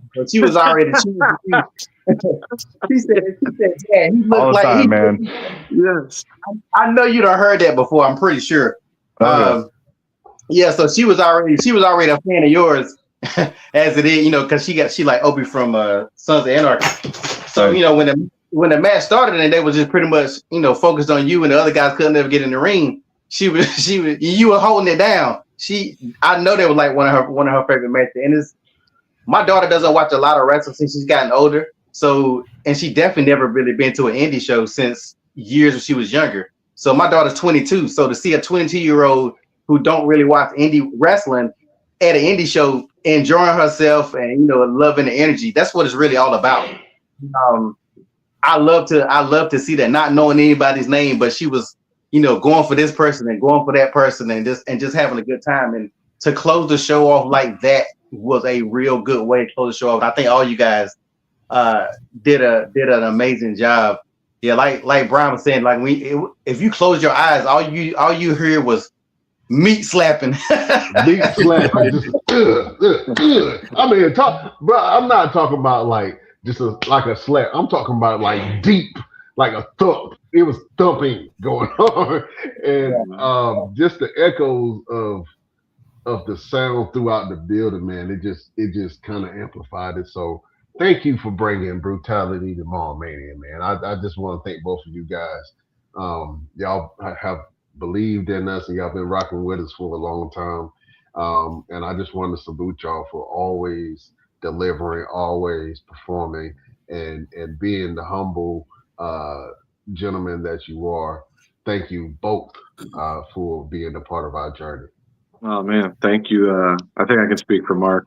Thank you guys for having us involved from the get-go, and we look forward to much more chaos. So if you don't know already, Mark and I are pretty much agents of chaos, and we just love putting on a good show and love fighting, and the more the merrier. So we look forward to doing it a whole lot more, and hats off to you guys for pulling off another amazing show, and just can't wait to see what the future holds in 2026. Absolutely. In 2026, hold on, I got to say this real quick. In 2026, you got something big going on yourself, sir. Can you talk about it real quick? Me? Yeah, you. What do I got going on? Man, you provided some opportunities for some ass whoopings in the Raleigh-Durham area. First of all, I'm proud of you, man. It's just for getting started and creating something that's going to be phenomenal. And I know we're going to support you in your journey as you guys grow as well. But just talking about your promotion that you're running in 2026. Yeah, and it's just I don't want to take too much time on it, but it's just being a worker and a wrestler and having been to a lot of places in North Carolina and outside North Carolina, you kind of get an understanding and a grasp on what works, what doesn't, what's a good environment, what's a bad environment, what's unhealthy, what's healthy for the workers and for fans and everyone involved in the promotion. And I just wanted to create something cool. I wanted to create something fun. I wanted to create an environment that people are going to be proud of, and that includes the workers themselves and everyone else that's involved. So I made some moves and got a venue and purchased the venue, and we're going to have a mainstay and a staple in the Triangle area starting January 24th, and it's just going to be cool, man. And I gotta tip my hat off to y'all, and to even like you see people like Christian and Newborn Wrestling that are just are really showcasing and showing how promotions and events should be run. So hats off to you guys, and it was very motivating to see, and knowing that I can have an awesome team behind me, including Mark and several other individuals behind the scene. We got something special cooking, man. It's going to be fun. It's going to be one hell of an environment. And like I said, Mark and I like chaos, and controlled chaos at its best. So we're gonna be bringing the noise, man, to the Triangle area. And I look forward to having you guys be there and be a part of it. And I have a strong inclination that 2026 is going to be really, really good. To everyone in this pod right now, and everyone that's been involved in Mania, and I feel like 2020, we always hear it towards the end of the year, right? Oh, next year is going to be my year, and I'm going to do this, I'm going to do that, blah, blah, blah. Nah, man, like we're about to turn shit upside down and have a lot of fun doing it. So thank you for allowing me the platform to showcase that real quick. And the other thing too is that, like, I'm not a promoter, right? I've never promoted an event in my life. I'm a worker. I'm a wrestler. But to be able to have like minds behind the scenes who know what they're doing in various promotions, to be able to sit there and have your back, and that you can lean on and ask questions. And I mean, because I know y'all gotta know better than anybody. Shit ain't easy, man. It is not easy. It is frustrating, and it was just like, I talk to Mark every single day. If I don't talk to Mark every single day, then there's something's either wrong with him or something's wrong with me. You know what I mean? But we talk every day, and it's just like, I'll sit there and tell Mark, be like, man, I'm tired, boss. Like, I'm tired, man. Like, I'm grinding the wheels and blah, blah, blah, I'm this and that. And he's just like, dude, you're doing a great job. I'm like, man, I really don't feel like I am, because I am just tired as all hell, and I'm grinding. I'm burning the candle on both ends, on top of staying active as a professional wrestler, which is not going anywhere, by the way. I am not, just because Fight for Glory is a thing, like, I'm not stopping shit. But I'm just very grateful, man. I'm very blessed, I think, to have the people around me that I do, and to be able to work the places that I get to work, like Mania, and have matches like we just had this past Sunday. That's special, man. Those are moments, that wrestling's all about moments. And I think on Sunday, you guys and every talent in the back created one hell of a moment for themselves and for the fans. And that's what's going to keep everyone coming back. And that's what keeps us making to keep on doing this. So hats off to y'all, man. You guys do a heck of a job. And thank you. No, thank you, bro. We appreciate that. Yeah, for sure, absolutely. Listen, Mark James, I wanna give you some flowers real quick, because I was, I watched certain locker rooms, right, and there's certain things that I wanted to include in our locker room that I haven't seen in any other locker rooms, and I know Roosevelt can kind of attest to that. But we wanted to strategically on the wrestler side be able to have some structure. So we have obviously Roosevelt was the head of creative and talent. And I asked Roosevelt, I said, all right, on this show, who do you want to make locker room leader? He did not hesitate at all. He said, Mark James. I want Mark James to be locker room leader. I don't know if you knew that you was locker room leader, but you was locker room leader. No, fam, I had no idea in advance. And with a locker room like that, it's real easy to do, because they don't really need a leader. They're pretty well driven.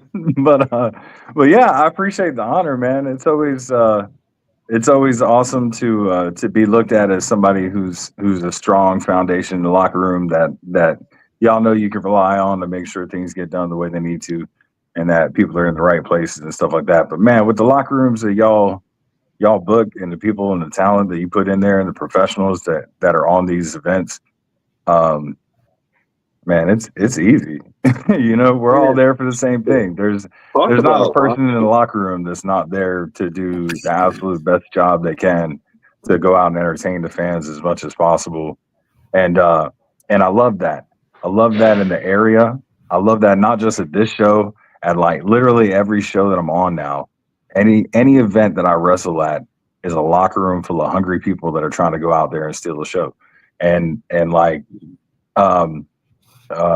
it's like another renaissance on the indies in North Carolina right now. There's so much talent. We're almost a glutton of talent in this area. You really can't go wrong. So like, and all of them have some sense about them. It's not, look, man, Roosevelt and I, when we came up in this business, it was full of hard ass dumbasses. You know what I'm saying? It was a bunch of good old boys, grab ass in the locker room, being stupid, doing dumb shit. You know what I mean? Hazing each other and whatever. Ain't nobody doing that shit no more. And the places that do, don't nobody want to work there.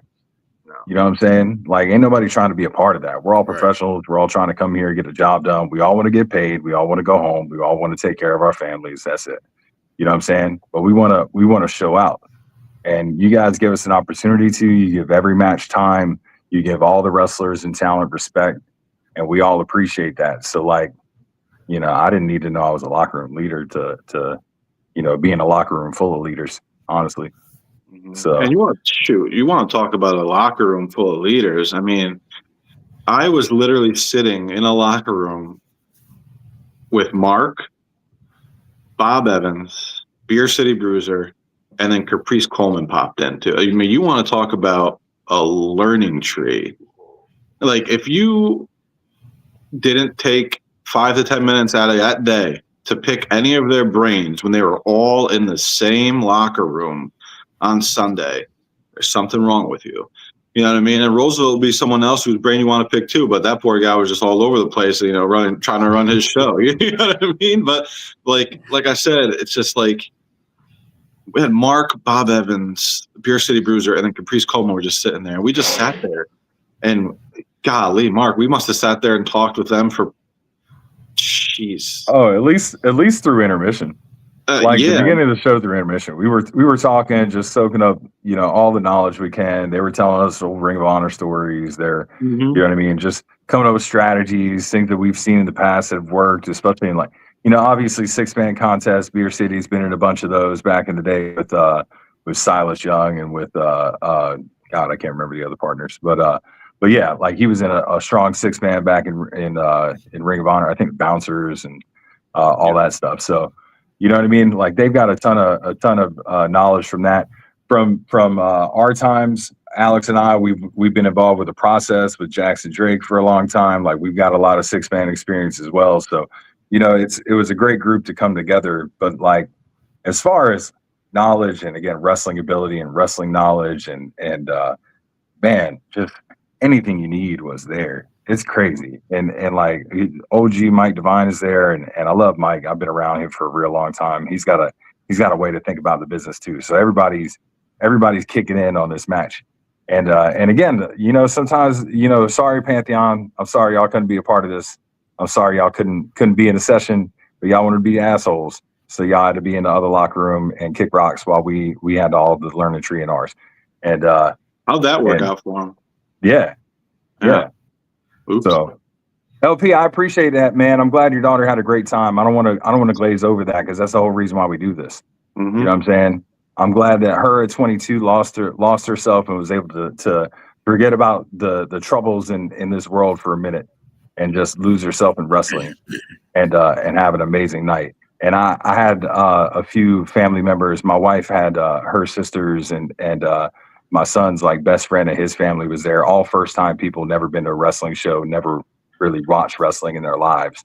And it was the same response, man. I've actually got a video of them during our match and I could hear all the commentary and everything from them in the background and, oh God, and this and that, and, cheering and everything. Like, and you could tell like people really lose themselves in the moment. And that's the whole point of what we do. Because damn, this moment needs to be lost a little bit. You know what I'm saying? It's heavy right now, and everybody needs to forget some for a little second. You know what I mean? Take that break from reality for a moment and just go and enjoy yourself, and then you can come back and dread life later. You know what I'm saying? Or focus on life later. You know what I'm saying? But for a second, it's really cool to hear adults that became kids again for a second and enjoyed themselves in the match. It's awesome. And just to touch on what Mark just said right there too, just real quick, it's just that the world we live in right now, it's a pretty crazy place. You know what I mean? And there's some weird times going on out there. And you guys provide us the opportunity and the platform to just go out there and just show off in front of fans. You know what I mean? And just whether it's for 30 minutes or 3 hours, however long it is, for people to go into an event like that and just forget, right? Just forget about what's going on out there. And they're just so fixated and concentrated on the moment that we're creating and that they're enamored by. And it just gives them that piece of comfort and fun and excitement. And, just to forget about those worries and forget about how crazy the world is right now. That's a very special thing to be able to do and to be able to provide. And even like what LP was saying, like his daughter, 22, she hasn't watched it in a minute. She went to this indie show, not something she watched on Netflix, not something she watched on TNT or TBS. She went to an indie show in Greensboro, North Carolina, and she was like, wow, it's almost like she got bitten by that bug again. That's a for $10. For $10, guys. Yeah. I just really want to point that out because, like, legitimately, you bring your family out for, family of 4 for $40. That's huge. I've got a family of 4. Nothing fucking costs $40. Sorry for language, but it doesn't. Nothing does. You know what I'm saying? I got a family of 4. You can't get in anywhere for $40. Period. No. So like that's huge too. Sorry, Alex, I didn't mean to cut you off, but that's not legally, just a big point to make. Yeah. Go ahead, buddy. No, but it's just again, it's a testament to what we do, and more importantly, to what y'all provide and allow us to do on a platform like that. You know what I mean? So if that kid or that adult is having a shitty week, a shitty month, or whatever the case may be, and the holidays are right around the corner, and it's just like, man, in those 3.5 hours, they were just lost in that moment and enjoyed the show and went home happy, and job done, right? You know what I mean? Like mission accomplished. Like y'all did that, and y'all allowed us to do that for those people that came and spent their hard-earned money right around the holidays, to be able to come to that show and just go home happy. And that's what means the most to us as performers. So again, like I sound like a broken record, but thank you all very much for allowing us that platform and for bringing us onto the show and letting us have fun. So it means the world, and it's why we do what we do every weekend or however often we do. And yes, it sucks, and yes, it doesn't tickle, and it hurts. But you know what? In that moment, you don't feel any of that. On the drive home, you do, and the next morning, yeah, you do. But in that moment, it's all for the bigger cause. So I salute y'all. Thank you very much, and it means the world. And I really can't wait to do it again. I really appreciate you saying that. I had a conversation with Roosevelt, and he looked at me like I was crazy when I said it. But I told him, I said, I don't want to make a show. I appreciate the wrestling community, but I don't want to make a show for wrestling fans. I want to have put on a show for people that seeing wrestling live for the first time. Mm-hmm. And so unbeknownst to you, maybe though, Brian, like you are also creating wrestling fans though too, which is not easy to do, So again, hats off. Like, may not be your intention. Someone might have just walked in from the mall and be like, I'm gonna go check this out. And you now created a wrestling fan that's gonna be at your next shows and next year, whatever the case may be. And that's, not an easy conversion to make, if you will. You know what I mean? And yeah, y'all do, man. I really appreciate you saying that, man. Sure. So what's next for Brutality Inc.? Well, we're going to enjoy the holiday here next week with our friends and family, and then the following week right after, we're back to cracking skulls. Right? Yeah, we are. Yeah. The following week after. Yeah, we're at ACW in Southern Pines. Yep. Defending our ACW Tag Team Championships. Well, look at that! against- What a shocker! Championships we got to defend. Ain't that something? Yeah, man. Against whatever poor suckers they throw in the ring with. And like the funny thing was at your event, people loved us. You know what I mean? Like Alex actually got cheered, and that never happens anywhere. So it was a great thing.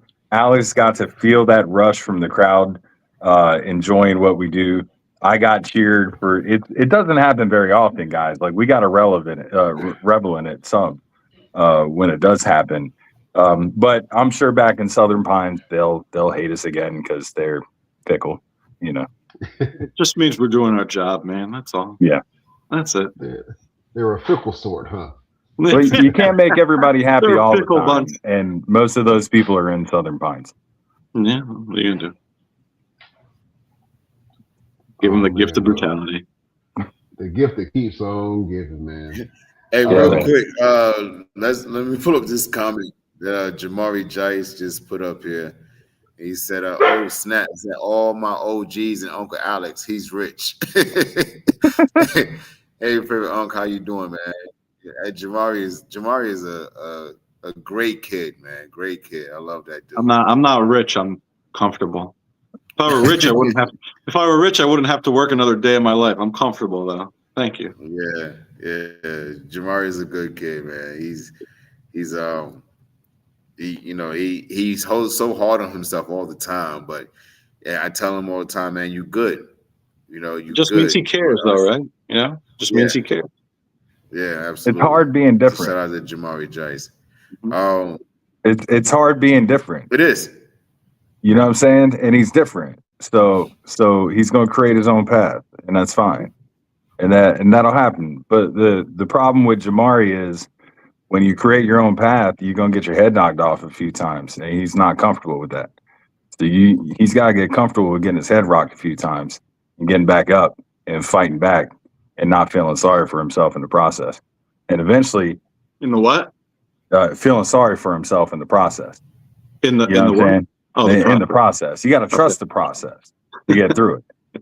You know what I'm saying? Yeah, and I love Jamari. He's a great kid, and he's tough as nails, man. Eventually, I'm gonna end up fighting him. I'm sure of it. Oof. But he wants to be different, man, and it's a hard path to do that in his business, and you're gonna get rocked a few times. But he's tough, man. Keep grinding. He'll be all right. Yes, sir. Absolutely, man. What advice would you give? And I think you just gave some really sound advice. But what other advice would you give to people who are looking to get into the wrestling business, to be successful in the wrestling business? What'd you say? I said, don't. No. Don't. Alex has done this more recently than me, so he'd probably be the best source for this right now. I mean, look at you. This is not one of the. This is going to come off like I'm sounding like an asshole, but what else is new? This is not like wrestling in this business is not something that you just like dip your toe into. You know what I mean? Like you have to be all in. You have to realize the trials, tribulations, and pain that your body is going to go through. And like I was talking to Mark about this like last week. I saw this reel on Instagram. This kid was like two or 3 days into like wrestling training, and it wasn't like a meme or like some comedy skit. It was a real thing. And this kid was just like 2-3 days after, and he's recorded himself at home, and he's sitting there and he's crying, and it's like he's saying to himself, he's like, I want this so bad, blah, blah, blah. I just don't want to get hurt. What? Like, brother, this is the most unnatural thing.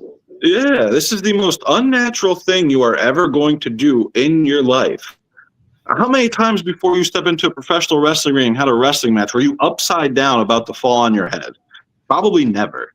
You know, how many times when you are going to slip and fall, do you try to land flat on your back? Like, it just doesn't happen. You know what I mean? you're training your mind and your body to do things that it's not supposed to do, and it sucks. And it doesn't tickle, So it's just, you got to realize what you're getting yourself into. You got to know what you want. You got to realize the grind that's ahead of you and the struggles that are going to be ahead of you. And if you want it, if you want to be successful in this business bad enough, you can do it. But you can't cut corners. You can't half-ass it. There's nothing about that that's going to get you far in this business. And that's all I can say about it, really. And surround yourself with good people too, because there are those out there, especially when you first try and break into this business, that'll try to take you under their wing and do this and teach you that too. They don't care about you, man. They don't. They're looking out for themselves, and you have to look out for yourself, but also surround yourself around good people. I was very fortunate to surround myself with good people off the jump. Mark, Roosevelt, a plethora of others that I knew had my best intentions at heart. So I listened. I shut up. I opened my ears and I listened. And I think I've done okay so far. So. Absolutely. Yeah, man. I'd definitely say so, man. As far as just getting into business now, I'll be honest, man. I've been doing this for a really stupid long time, and it's coming up. I started September 2001. That was my first bump, and here it is, December of 2025, and I'm still grinding out there. You know what I'm saying? So I've been doing this a long time. I've seen a lot of eras in independence, and I've seen a lot of new people coming up. I can honestly say I've never seen a time with more talented people that are coming up into this business than is going on right now. You know what I'm saying? Like all these kids that are coming in, they want to do it. They talk the right things. They got their social media game on point. They all look professional. They've all got cool graphics. They've all got really nice gear and all that shit. And it's all great. And then the first time that they don't get booked on a show or somebody don't respond to them, they crumble, and then we don't see them for 6 months, and it kills me. It kills me. You know what I'm saying? Like this business is a grind, and I'm not saying it's easy. Y'all just email people, you send out information, you send your resumes out, you hope you get a thing. Like back in the day, we had to drive to the shows and shake hands. We had to hand tapes off to people and things like that. Like back in the day, if you didn't want it, you ain't getting it. You know what I'm saying? Right. Nowadays, you get one really cool GIF online and you can get booked everywhere. So, but the problem is with that is you get one really cool GIF online and you get booked everywhere. All the guys that have been grinding that are young, they all get disappointed and they just try to get that GIF instead of learning their craft the way they're supposed to. So if there's any advice that I'm sorry, long story short here, or long story long really, but if I can give any advice to people is focus on you. Focus on you, focus on your craft, focus on your path. Because your path is not anyone else's. And just because Devon Evans got there, and just because Jackson Drake got there, and just because Jaquan McNair just got there as fast as they did, or as talented as they are, and as hard as they fucking worked to do it, because all of them busted their asses every single day in a ring, every single day wrestling, every single day training, every single day on point with their food, not taking days off, not playing around. So if you're in it for that grind, then cool, man. Go compare yourself to them every single day, and get down on yourself because you're not getting what you think you deserve, that you think you're in it for. Keep doing it. You're gonna keep down on yourself. I'm looking at it right now. I got. And you're a booking talent now. What are you looking for as far as young talent when you're starting to book this talent for your shows? Do you have anything in particular that you're looking for? And how can young wrestlers set themselves apart to wrestle on one of your promotions? I look for the drive, man. I look for the drive. I look for the hunger, but then I look for the quality in there too. You know what I mean? It's just I want solid performers who study this craft and who know their own craft and who are going to bring their A game every single time, because that's what everyone should be doing in this business, right? I'm not just going to book someone because they're only charging me $30. I don't care if it's $30 or $3,000. If the return is there and it's worth it, that's what means the most. Because if it's worth it to me, it's going to be worth it to the fans. You know what I mean? And that's what the show is all about. It's about the fans, because if there's no fans, there's no show. And if they don't come back, there's no show. So that's really what I look at. And that's maybe one of the advantages I have of being a worker, is I get to go around and see a lot of these wrestlers too, whether they're young or whatever the case may be. Maybe they're not even young. Maybe they just haven't been seen yet. You know what I mean? So that's another perk and positive to all this. But my phone is on 1%. Golly. All right, we got I think his phone Alex, died. yeah, his phone died, but it's okay. Shout out to Alex for jumping on, man. Oh man, listen. the brute Mark James. Where can people find you on social media, and where can people book Mark James? I'm real easy to find. I'm on everything at Real Mark James, REAL Mark James. Just look for the dude that looks like Opie from Sons of Anarchy. I literally hear that all the time. So Opie was a fan favorite. He was my favorite character on there before he got brutally taken out.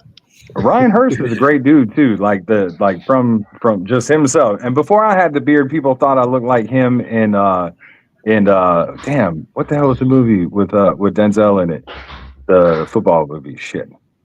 Remember the Titans. Yeah, Remember the Titans. Damn, one of my favorite movies too. Everybody said I look like him there when I didn't have the beard. So it's been a long life of being compared to Ryan Hurst, and I don't think I'm coming up well. He's more well off than I am in most every way.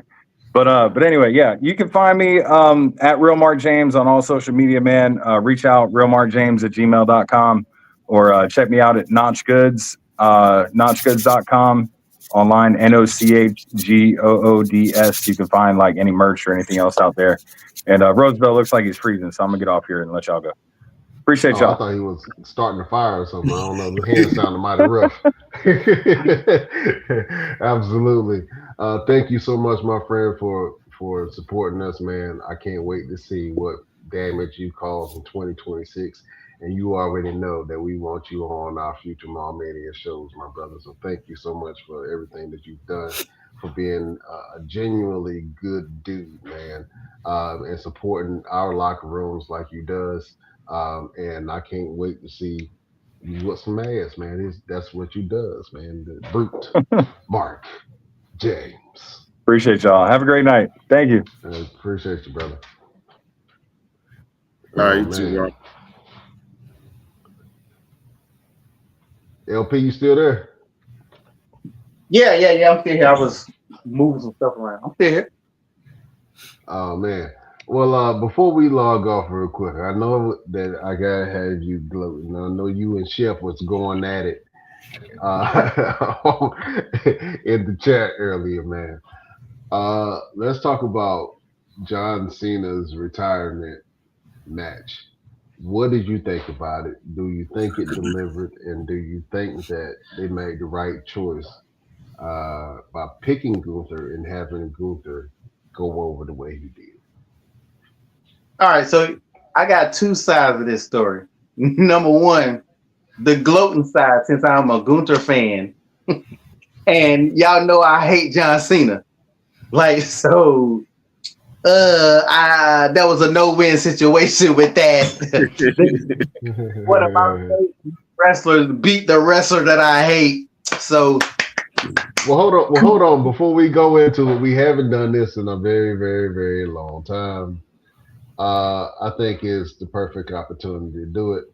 Beautiful people, prepare yourself for a little tough talk. Oh my God! Oh my God! Oh my God! Oh my! all right, now that I've said that side, let me get back to this side. John Cena, in many people's eyes, not mine, but in many people's eyes, is the greatest of all time. He is probably one of the last big stars that the WWE had. That man deserved every single thing he wanted or didn't want or didn't speak up about. It should have been grand. It should have been huge. But Triple H and his ego would never let John Cena have a big moment. He purposely sabotaged his whole entire his whole entire retirement. And listen, and people don't understand. Triple H didn't retire. He didn't technically have a retirement match. He just couldn't wrestle no more. It's a difference between not being able to wrestle no more and having an official match. And Triple H technically really, that last time we saw him wrestle was the thing with him, Undertaker, and that horrible Shawn Michaels match. That was the last time we saw him wrestle. So technically that was his last match. Triple H don't give a damn about John Cena. This thing should have been big. They made it like it was going to be big. They said they're going to have indie stars. Roosevelt thought he was finally about to get his damn chance to get in the ring with damn John Cena. They didn't bring nobody in. They brought Matt Cardona, who no, he wasn't Matt Cardona when he came back. He was whoa. Who cares? Just to lose. He brought up that, and then they go bring back Zack Ryder. See, the way they should have did this tournament is they didn't do no backstage segments. They didn't have nobody who was hungry for it. Like, oh man, I want to be the last person to beat John Cena. They didn't do nothing. They just gave it to Gunther, and everybody knew it was going to be Gunther the whole entire time. Just like everybody knew there was Austin Theory under that damn mask. No, but who in the hell didn't know there was Austin Theory? I really hope in 2026 that Triple H, I don't want nobody to get fired, kind of, but he doesn't need to have the job he has right now. They better off bringing Vince. I don't even like Vince Russo, but Vince Russo has made so much sense when he talks about Triple H. I don't know if you guys ever watch his podcast. He makes so much sense about some of the things he said about Triple H, and he actually said the same thing I said about it's Triple H's ego. John Cena retired. He didn't get not one pyro. They didn't have no. Brock Lesnar gets pyro. Cody Rhodes get pyro. They couldn't have no confetti dropping out of the sky. He didn't even give a speech.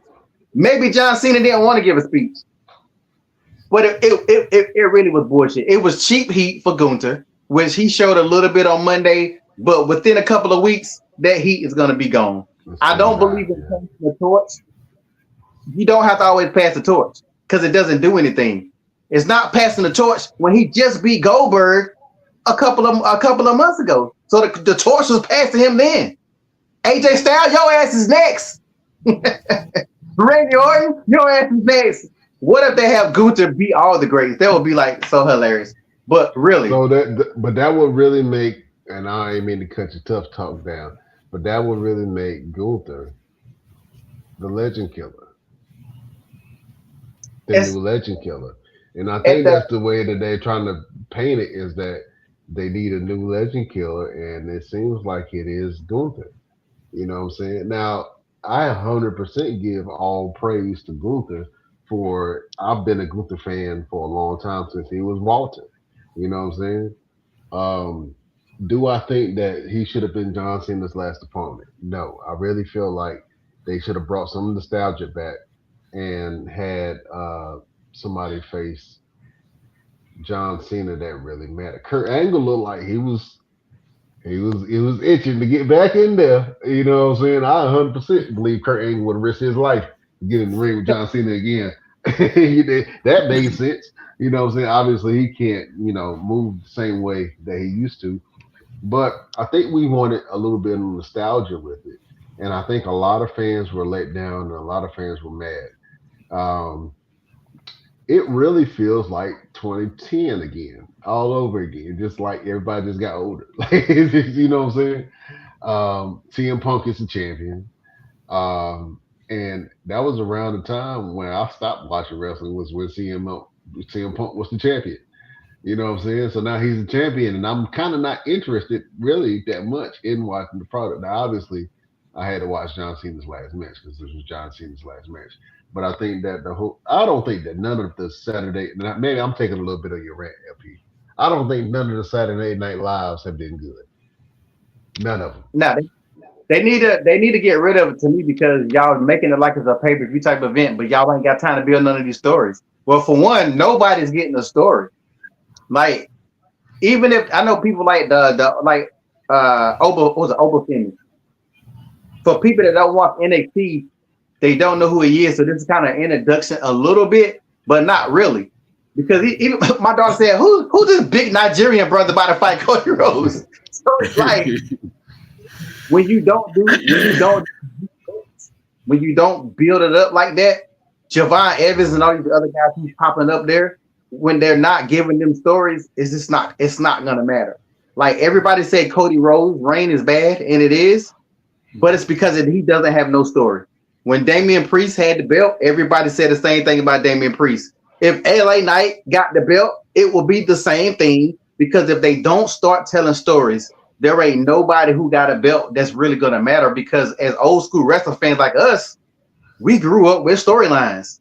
Like I'd rather seen John Cena fight somebody like Javon Evans or up and comer, and they could have had him fighting his way through the tournament, like barely winning, and just, man, I really want to do this, and this, Vince would have had a better story than Triple H. And WWE right now is in shambles because they don't have stories, and you're not interested to watch because you ain't. The last good story was the Bloodline.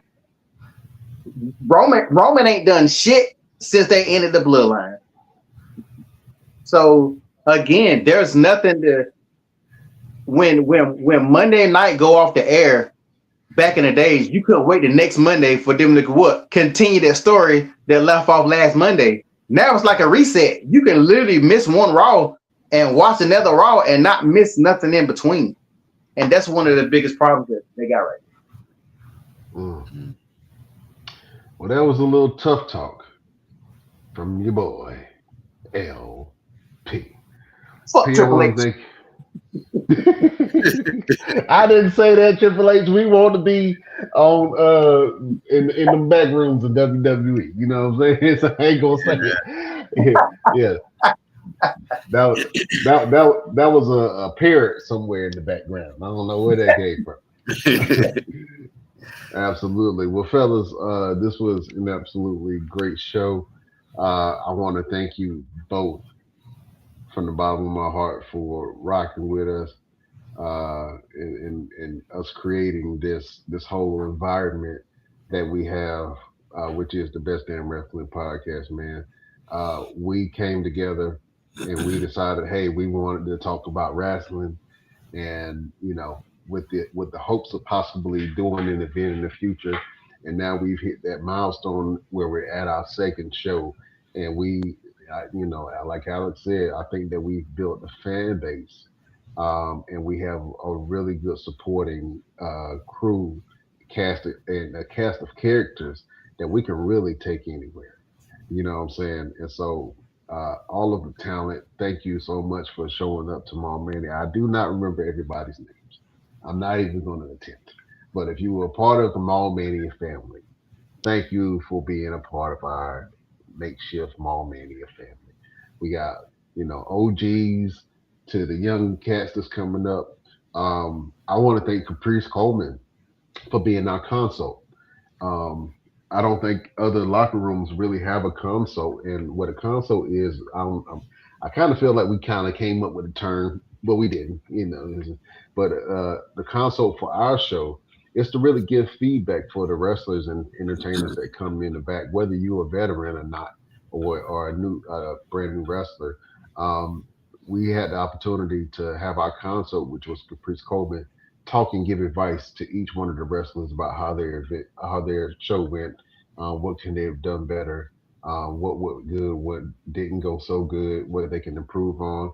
And I think that it's important to do that because it helps strengthen the performers' abilities. You know what I'm saying? Nobody's coming down on your wrestler, but what we want to do is tighten it up and then be able to give that feedback, because sometimes Roosevelt, you can attest to that. You wrestled a match and then you come back and you be like, was that okay? I did good? I don't know. You know what I'm saying? Is there something I could do better?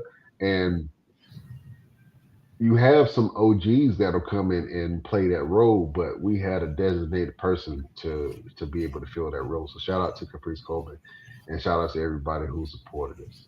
Um, we are diving into our next couple of events coming up next year. We're planning for those. So if you're in the areas and then you want support and go to a Mall Mania event, you go to www.mallmaniaevent.com, see what shows that we have coming up next, and then you can go ahead and book your tickets. You know what I'm saying, for the Mall Mania shows. The next couple of shows that we have coming up, I'm so excited. Like Roosevelt said, we're doing trying to do Mall Mania Vegas, and we're doing Mall Mania Nashville, and we're coming back to Greensboro for a 2-day super show. So I'm excited about that. I'm excited about our journeys that we have moving forward. Um, LP is the most honest dude. He gonna tell you how it is. And if he liked the show and he told you all the matches were good, well, damn it, you better believe it. You know what I'm saying? Absolutely. So I want to thank you fellas for, just staying down, man. We've been doing this for about 4 years. Feel like about 3, 4 years. Mm-hmm. Doing the podcast, man, faithfully, man, and just making it rock. So I can't wait to see what we do in the future. I can't wait for the new interviews that we're going to have come on the show, the people that we're going to get to interview, not only wrestlers, but uh, fighters, boxers, entertainers, actors, people who travel, people who are chefs and professions. And like I said earlier, our show isn't just about wrestling. It's about how people have wrestled with obstacles and wrestled with life and overcame them. And that's why we always try to get to who is behind the character on our podcast. You know what I'm saying? Because obviously we bring on wrestlers, but wrestlers live very interesting lives. A lot of them, and a lot of people struggle from addictions. A lot of people struggle with, saying relationship issues with their partners. A lot of people struggle with identity crises. A lot of people struggle with finances, and so this is a platform to be able to be a real person and connect with real people. And I want to thank you guys for helping to build that platform for change. You know what I'm saying? So salute to you, LP. Salute to you, Roosevelt. Salute to everybody that's watching. Thank you for supporting us. LP, well, it's been a while since we did it. Real quick, let's do a final word. LPZ, do you have a final word for the beautiful people? Man, I think I would say that a dream is a dream. No, I was gonna say something deep, but I couldn't think of it. Never mind. A dream is a dream until you make it reality. No, I think I gotta say, like, from you originally hitting us up off a post about doing a podcast. I remember it was a random post. I think it was on my page. I made a post and you said, then Roosevelt jumped on it, and that was just a random ass post. And like you said, fast forward and now we're still doing a podcast. This is the second show. Everything's growing. Met some amazing people. The podcast name has been in some people's mouths that you probably never would have thought it would have been. Just off some random shit. So I guess I'll just say, if you got an idea, you want to do something, don't be afraid to try it. You never fail. If it doesn't work, it's not fail. You only fail when you don't try. Like I said, this can grow so much more. And it literally started. I have to find the post. I need to find the post that I made.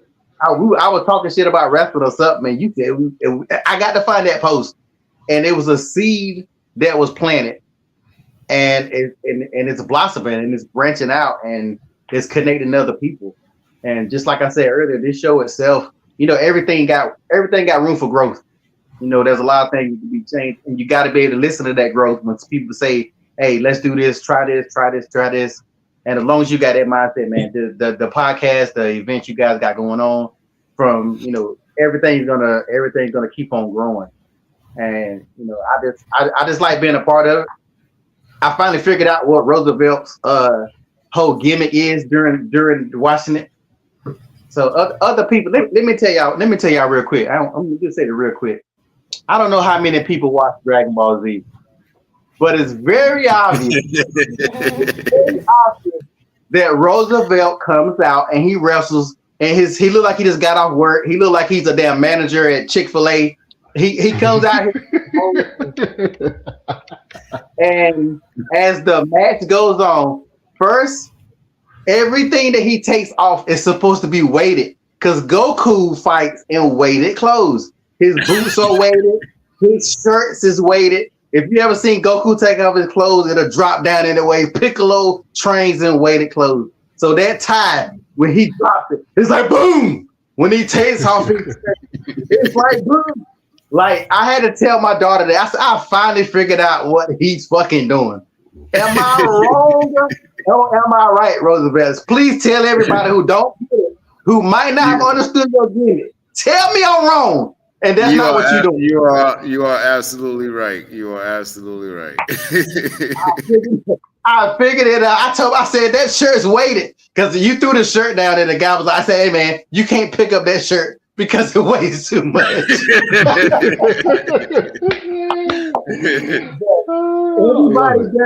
Everybody doesn't understand why you come out because it's funny to listen to people say he just got off work, he comes straight to wrestle, and it's so funny. Like listening in the audience and seeing people, only certain people are going to understand the whole Dragon Ball Z reference, especially with the Ultra Instinct catching the fist. I caught that a long time ago, but even it's just dope to see that kind of storytelling and stuff seeing live. So I would tell anybody who, even if you don't watch wrestling, go to an indie show and you will be so surprised how much fun you will have noticing stuff and enjoying stuff. And it don't got to be WWE. It ain't got to be AEW. Some of the matches I've seen was better than half the matches I've seen WWE in years. I'm not even gonna front. Like I'm talking about dudes walking on a rope. Dude walked on a rope like the other. I mean, come on, man.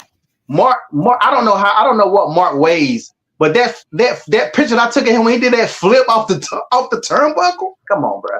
Like the stuff these guys are doing in these indie shows will surprise you and you will get hooked.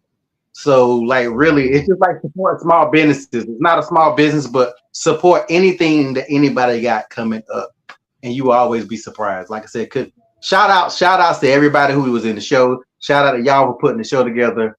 Just shout out to anybody trying to push their dreams because somebody always tell you should quit, you should give up. Fuck that. Never give up on anything and just keep on pushing. That was the longest fuck. I'm sorry, but you get what I'm saying. I get what you're saying, my brother. I appreciate you. That is the final. Yeah, that's the final word from your boy, LP. You broke it down for me, P. I never even thought about that.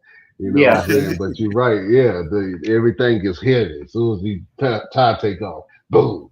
The shirt take off. Boom. And I tell people, I was like, how the hell does he wrestle in a suit and his undershirt don't come out the pants? I have a terrible. Just if I move or if I stretch, my undershirt come out my damn pants. And he stays pressed the whole time. I don't understand it. Not one wrinkle. It's on this one. Yeah. Roosevelt, do you have a final word for the beautiful people? I don't have a final word. I don't have a final word today. I'm gonna let you do yours. And I think my final word is gonna be a clip that I want to show. So you go ahead and do your final word, and I'm gonna show a clip. That's gonna be the final thing we see today. All right, that'll work. I think my final word for the beautiful people.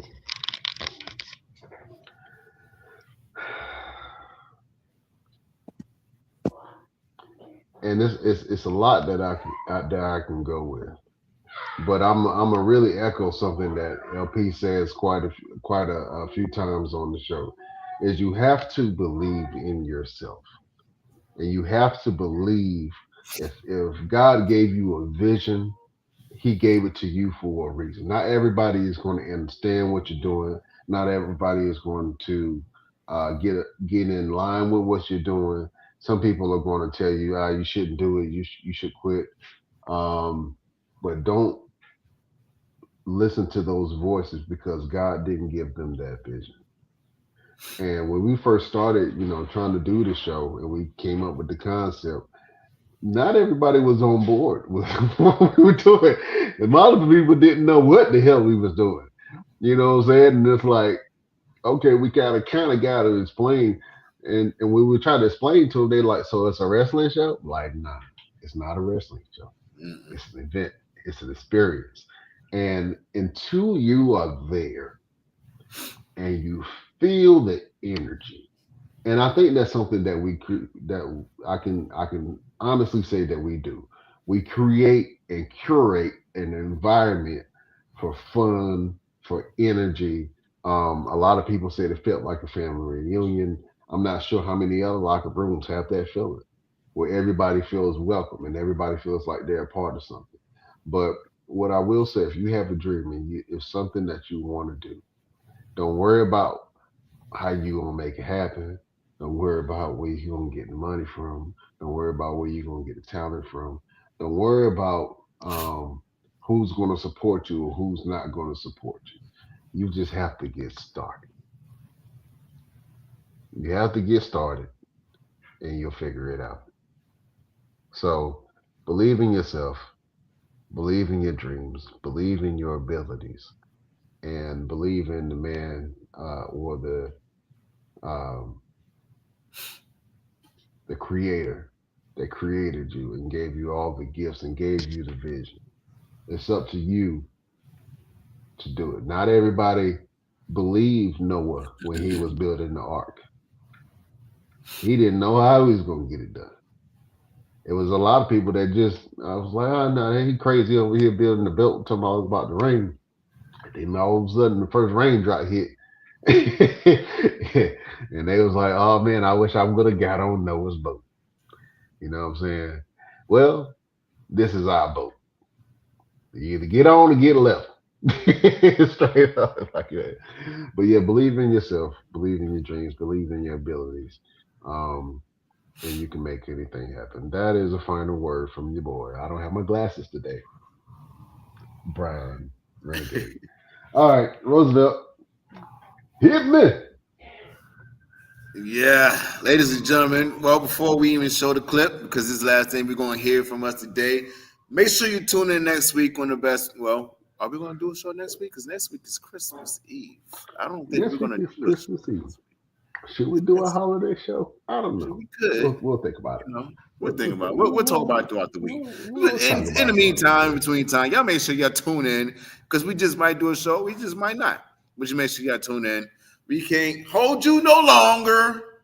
We're going to hit you with this clip and we're going to bid you adieu.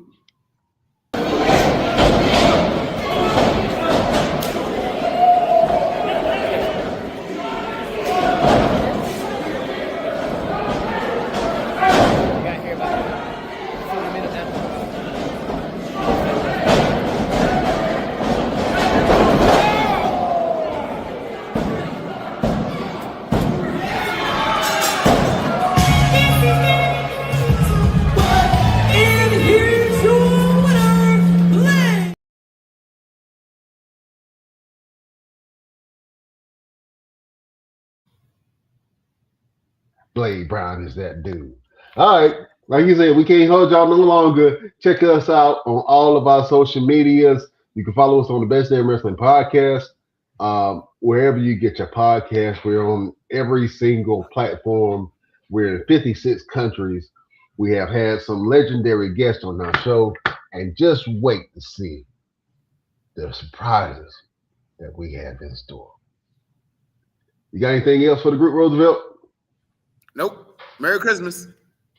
Merry Christmas. Happy New Year's. Happy Hanukkah. Happy Kwanzaa from the Best Damn Wrestling Podcast.